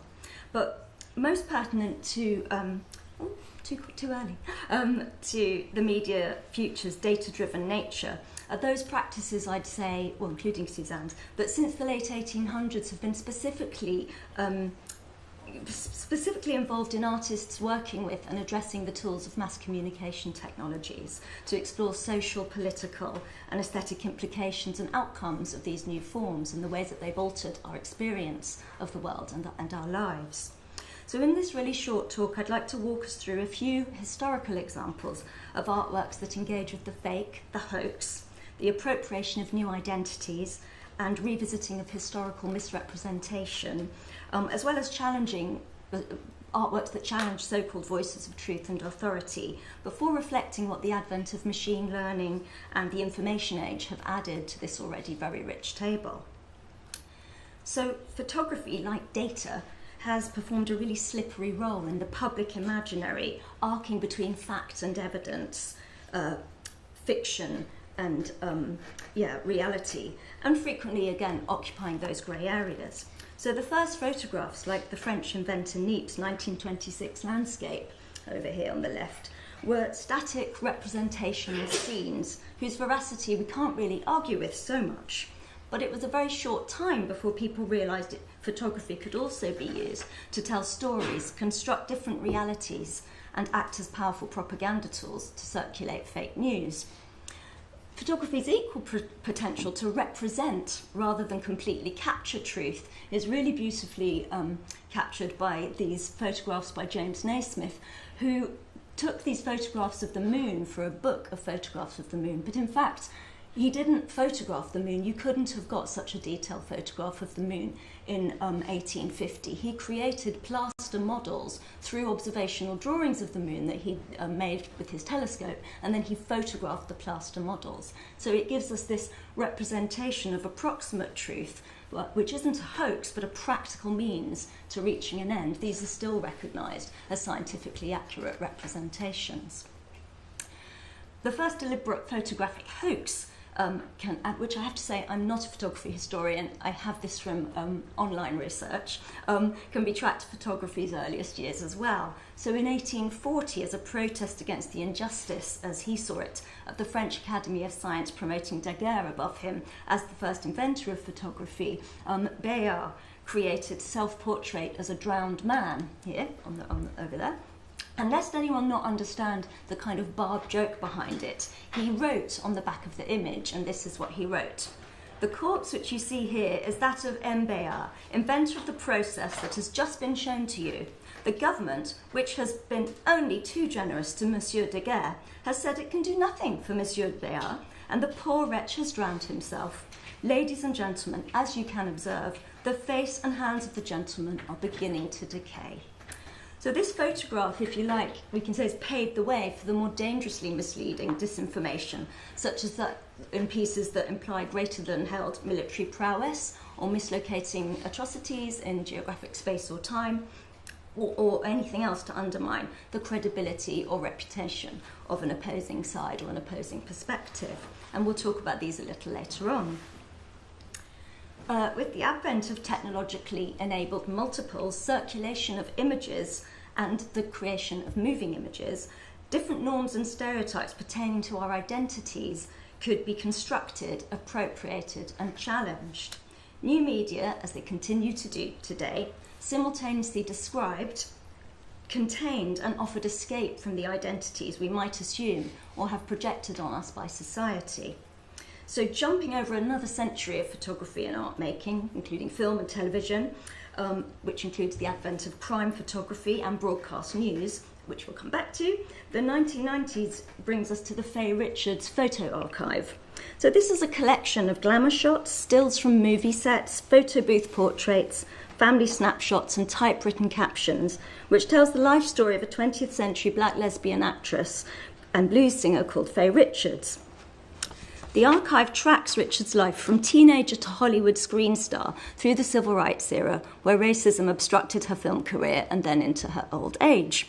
But the entire archive is a fiction created by the artist Zoe Leonard in the 1990s with the filmmaker Cheryl Dunn. The Whitney Museum writes that the artist had to create a story that is fictional but rings true because the real-life counterparts of such stories went undocumented. The curator Kristen Lubin, writing in Aperture, goes further in articulating the need and purpose for the artifice employed here.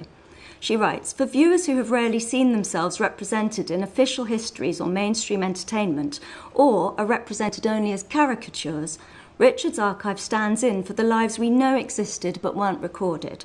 Who cares if it's technically fictional? It retroactively materialises a history and a lineage for us that we want and need. So what about digital media? Which this isn't, by the way. Artists, of course, started creating computer art and working with digital data in the 1950s, but the access to the equipment was limited to those in privileged academic or industrial placements. So I want to talk about the sort of wider artistic practice before I come back into that realm.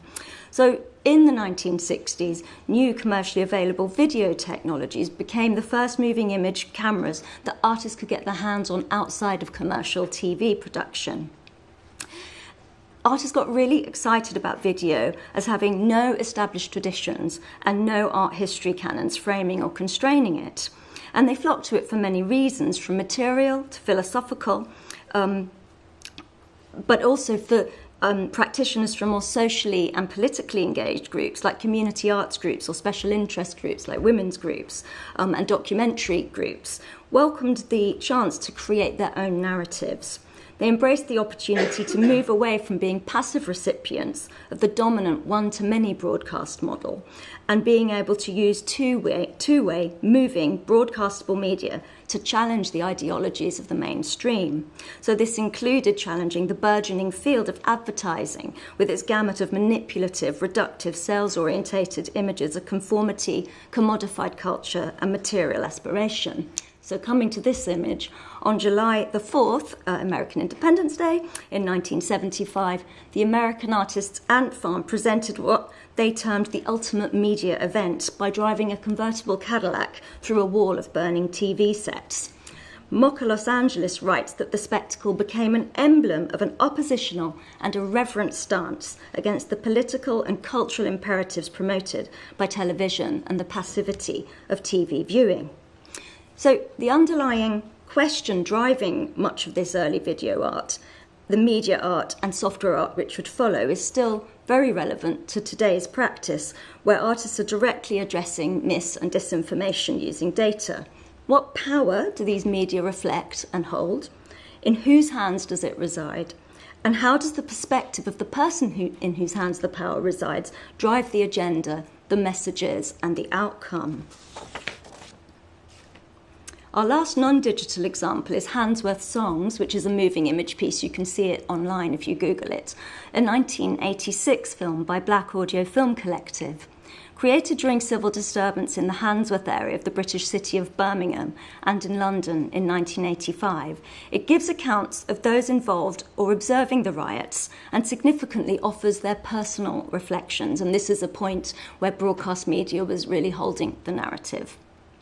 The collective, Black Audio Film Collective, was formed in 1982 by a group of sociology, psychology and fine art students who wanted to encourage a black film culture that would particularly address notions of black representation. Theirs is an award-winning example of what is now their renowned method of intermixing newsreels, still photos and a sound mosaic to create an experimental multi-layered narrative, one that is led by the communities being observed. It offers a profoundly different perspective on events than those presented as objective and neutral by mainstream media. So in some ways, although this is a very highly constructed and crafted work, it anticipates, you could say, the social media activism that we see today and people taking control of the narrative to report eyewitness accounts of major news stories, with their mobile phones. Jumping nearly 20 years forward, in 2015, the artists Thompson and Craighead undertook an artist residency with us at the Open Data Institute. And while they researched us and their work, they shared some of their existing work with us through an exhibition in our offices.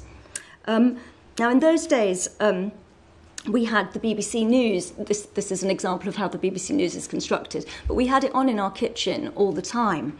And what Decorative News Feeds does, which you can see on the left here, is gets live news headlines from around the world, which are transformed into algorithmically generated and algorithmically drawn animated lines that rotate and swirl around each other, creating unique pathways across the screen. And it's in constant motion with the constant live feed of the news headlines. And as it does so, the original meanings and implications are transformed. And this fact was really undermined, but really exaggerated by the fact that there in the kitchen we'd have the same content coming through the BBC News structure. So it really amplified the way that the "You Can Trust Us" graphics of the BBC raises questions about the mutability of information and how that mediation informs its meaning as much as its content. So jumping back again in time, we're jumping back to the early years of the World Wide Web, where artists really recognised the interactive potential of the online world and ways in which the text-based function and the simple image and text functions could be used to invent and tell new stories in different ways. And one of the most famous fake narratives from that period is the ongoing, still live and participatory website Muschet.org. It's a creation of an Amsterdam-based artist called Martine Nedam, who only revealed herself as the author of it in 2010, 14 years after the Muschet's 1996 launch. So for 14 years, nobody knew, except for maybe a very small number of people, who Muschet was. And Muschet claims to be a 13-year-old artist. She's still 13, all these years later. So in the words of Rhizome's Net Art anthology, who describe her very well, Muschet is a fictional adolescent girl fascinated by suicide and strangers. Her labyrinthine, ever-growing site makes use of extensive HTML elements to involve the viewer in the turbulent emotional world of an adolescent girl. Participation is central, and viewers are encouraged to talk about suicide, contribute fan art, and even adopt Michette's identity. And I was interested to hear from domestic data streamers that suicide is still such a hot topic in relation to their work. It's actually a topic that's very, very difficult to contemplate always, but particularly at this point as a British person, because the UK courts have just ruled that online content relating to suicide, depression, self-harm and anxiety was directly to blame for the tragic death of a British teenager called Molly Russell, who was 14 when she lost her life. Now, the artwork, Michette and Molly's devastating death, are completely unrelated, but I think it raises good questions about how users and participants are accessing this content. So Rhizome talks about the way that immediately with Michette, the topic of suicide was one of the biggest discussion points in a very, very broad-ranging site. And Michette, directly asked in 1997, what's the best way to kill yourself when you're 13, which users could respond to using a form. This discussion grew quite rapidly and has changed with the web. But when it started in 1998, it was a frank but sardonic conversation with a small arts audience. So I can't comment about its audience today because I don't know enough about them, and I'm not going to use this time to talk about the ethical stance behind that. But when you think about that in relation to Molly Russell's tragedy, it does lead for me to questions about the speed, scale and choices behind the information and the news and facts and figures that we're receiving online. I want to think about at what point does the human brain become overwhelmed by the limitless barrage of information AI-driven systems can inexhaustibly and dispassionately throw at us? And where is our agency and real choice in their seductive and persuasive patterns? So I don't know if it's unreasonable to suggest, or maybe uninformed, I don't know, that to a certain degree we've created systems whose intent we as a society, and certainly as individuals or media consumers, are no longer in complete control of. I think that's an arguable point. But definitely machines see things differently than we do. And this is something I first became aware of quite keenly in the 1990s when I commissioned Tessa Elliott and Jonathan Jones Morris to make a new software artwork for the Science Museum in a digital gallery. So Machination, which you can see here, it's no longer up, but it's in the collection, is built on a self-learning neural network that sees new information, normally visitors' faces or bodies, only in relation to the information it already knows. And the information it already knows is a database with a neural network sort of learning from it that the artists wrote themselves, of over 1,000 objects that the artists input themselves. And they include incidental and disposable items like plastic toothbrushes, private and sentimental things like birth tags, and industrial and necessary items like computer mouse or something. And as a participant, if you stood in front of the system as this family are doing, the system would try to match the pattern it saw in your face or in the light and dark of your face against this database of objects. So it's playing with the differences between knowledge and information, intelligence and pattern recognition, and pointing to the new world we're now very much part of, where machine vision can be said to add, another layer to what we might call the hot mess of what we call truth, adding machine intent, beliefs and values, terms I'm using very loosely, to our own human interpretation of information, misinformation, or whatever we believe to be true.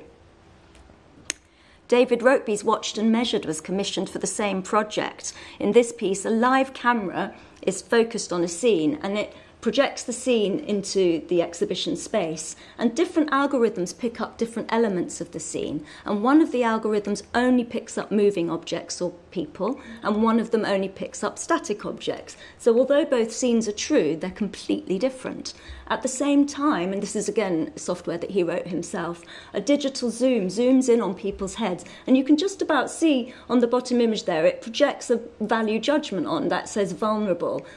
There's absolutely no rationale, there's no sentiment analysis. I certainly never heard of it in 2000 or 1999 when he wrote it. But even as a visitor, if it captured my face, I would begin to slightly believe that the value it put there was secretly what I was feeling. So it's very, very persuasive.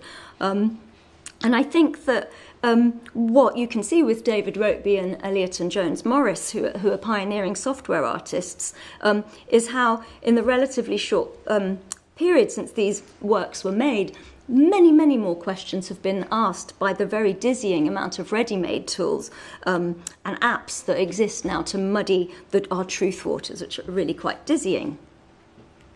So here's an example of one. So Rita Ottinen's project Mini Rugs and Their Friends uses online tools. And this is a piece that I think reminds us of the unintelligence in computing seeing systems. So in 2014, Rita was curious to see how accurately Google's image recognition would interpret photographs of little mini rugs that she makes herself while she's watching TV. So she scanned them in, and the results were quite surprising.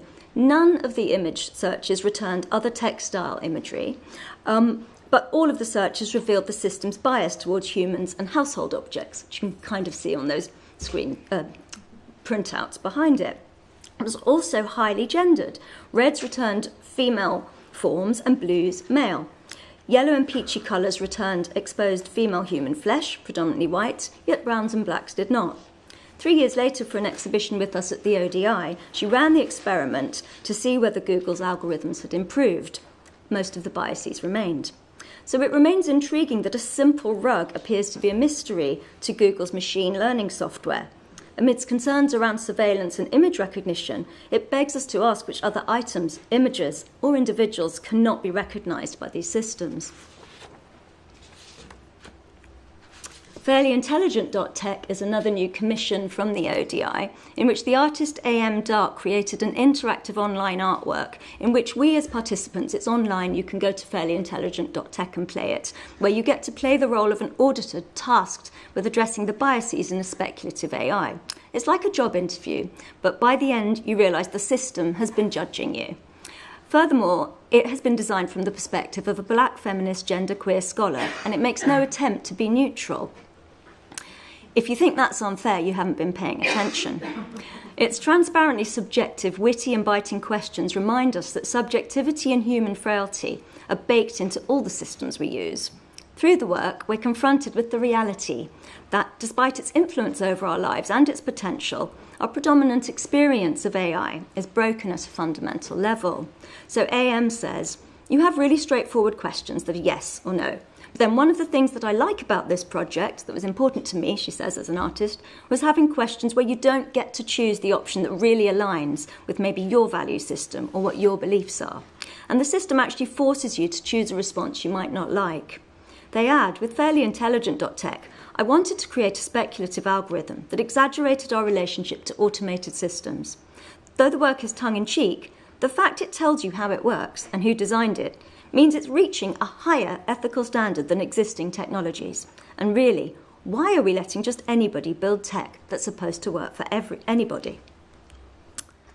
Big tech monopoly. Oh, I've jumped.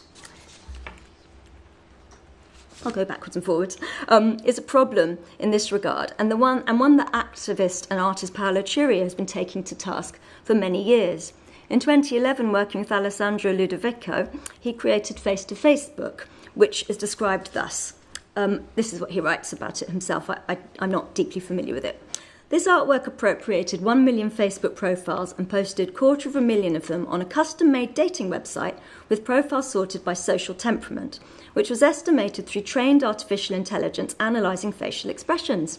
The dating website lovelyfaces.com provided a stage for anybody to interact with Facebook users' personality traits such as smug, easygoing, or shy. The project took place over 5 days of thrilling personal, media and legal reactions, which became a global mass media performance. During the performance, the artwork received over 1,000 mentions in the international press, 11 legal threats, 5 death threats, and several letters from the lawyers of Facebook, which had to confront this artistic intervention made with its appropriated material and as a result of its security flaws. The project addressed surveillance privacy and the economy of social media monopolies, as well as performing art interventions within global media. And in fact, the legal threats that this project received affected how we were able to proceed with AM's piece, Fairly Intelligent. So a lot of the strategies AM employs are workarounds against having any legal problems. So a different form of playing with truth can be seen in Oliver Larrick's versions, Missile Variations, from 2010, which people might be familiar with, where he collected these images as part of an ongoing essay film in which he pairs images and memes found on the internet. In an homage to the growth of memes and bootlegs. So here, the rocket images relate to images released in 2008 by the Iranian Revolutionary Guard, where they showed a test with 4 rockets surging into the sky. This image was later shown to be faked to give them a greater sense of firepower. And of course, once the internet got hold of that, lots of people started having fun with it, creating countless parodies that include ridiculous multiples of rockets, or even my favourite, turning the rockets back to come back down on them. In his film, the artist's voiceover comments that if you Google the incident now, all of the images coexist, leaving the viewer to decide which is authentic. Furthermore, the image's truth becomes reinforced by this act. He says, the more often an image is viewed, the more often it makes it to the top of search results. So an image viewed often enough becomes part of our collective memory. So jumping right up to the present day and to MediaFutures, hooray for everyone here, and its focus on raising deep questions about the negative effects of misinformation and disinformation across society, and different communities, and its focus on building trust in individuals as well as institutions.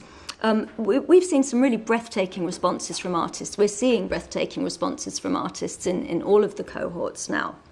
I'm not going to name check any of the fantastic projects in cohort 2 or in cohort 3 because they're in progress, but I'd just like to run over some really fabulous observations from the works that have been in cohort 1. So you just heard from domestic data streamers, which, as you probably all just found out, actually, I was not in the room for it, but it asks those of us lucky enough to inhabit countries who are not engaged in physical warfare to consider sites of violence in the ways in which information overload translate to misinformation and inaction.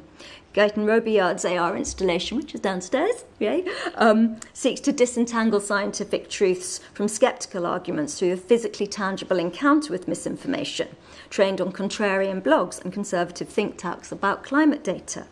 Fast Familiar sought to counter social divide through real-time mediated conversations, and with their evil magic mirror, Obvious steal participants' identity for a deeply personal encounter with deep fakes, which also asks us to think about the choice we make. Don't, they say, blame the technology. And by the way, they don't keep any of the data. But they do talk about the way in which, by trying to replicate human intelligence, they want to raise the question, are we playing God with AI? And then Operator, who have an image shown here, Operator's piece Soft Evidence, that's an old tech company, isn't it, makes use of deep fake technologies to offer us a seductive and emotionally engaging set of visual scenes of events that never happened. Films, the artists say, manipulated by machines made to lie. I'm just going to talk over this slide, not about these two works, but they're brilliant and worth looking up. So just coming back to the title, which is The Real Thing, I stole that from a 20th century short story by the novelist Henry James. And in the story, James writes about an artist who could only make authentic portraits of aristocracy when his lower orders, servants and tradesmen, modelled for him, and he was unable to make persuasive portraits of aristocracy when two down on their heels aristocrats came and asked him if they could model for him for money. This story is described by Janet Malcolm as a parable of representation, a lesson in the fakery required to make art, the lies that are necessary to render an illusion of truth.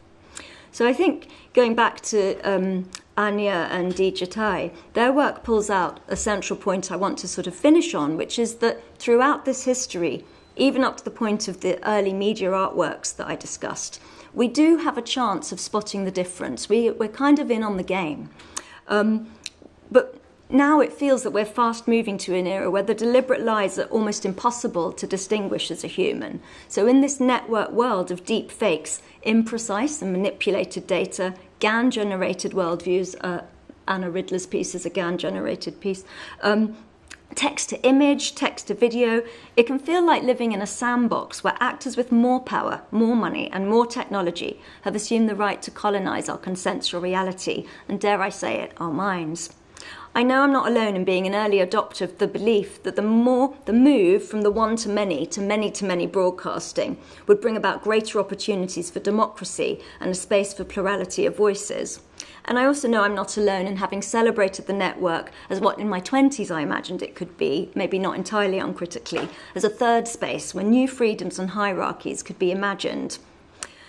But I guess I didn't really, I would say for myself, and again, not alone, I didn't really fully grasp the potential for this decentralised and unlegislated space to lead to many bot-infested obfuscation and one-to-many power grabs. The speed and scale of computational power and certain agendas of big tech and surveillance capitalism do make solutions difficult. Artists' work, I think, in this field is essential to identifying questions, exposing gaps in the systems, constructing fields of inquiry and initiating action, and we see that in the MediaFutures cohorts. So just a final comment, final art reference, the artist-led research outfit Forensic Architecture's recent investigation Cloud Studies uses surveillance analysis and imaging tools to track toxic clouds of pollution, chemical warfare, or petrochemical emissions across the world, revealing events which I guess we might call opaque rather than fake news events. Too many of these are unseen. Once they've been imaged and visualised by artists and researchers like Forensic Architecture, their sources need to be addressed. So projects like these, and many of the MediaFutures works we've looked at, can remind us that the choice to be part of the solution, to share the care, control, stewardship, and the responsibility should be ours. We should demand it, and of course, we should rise to it. Thank you.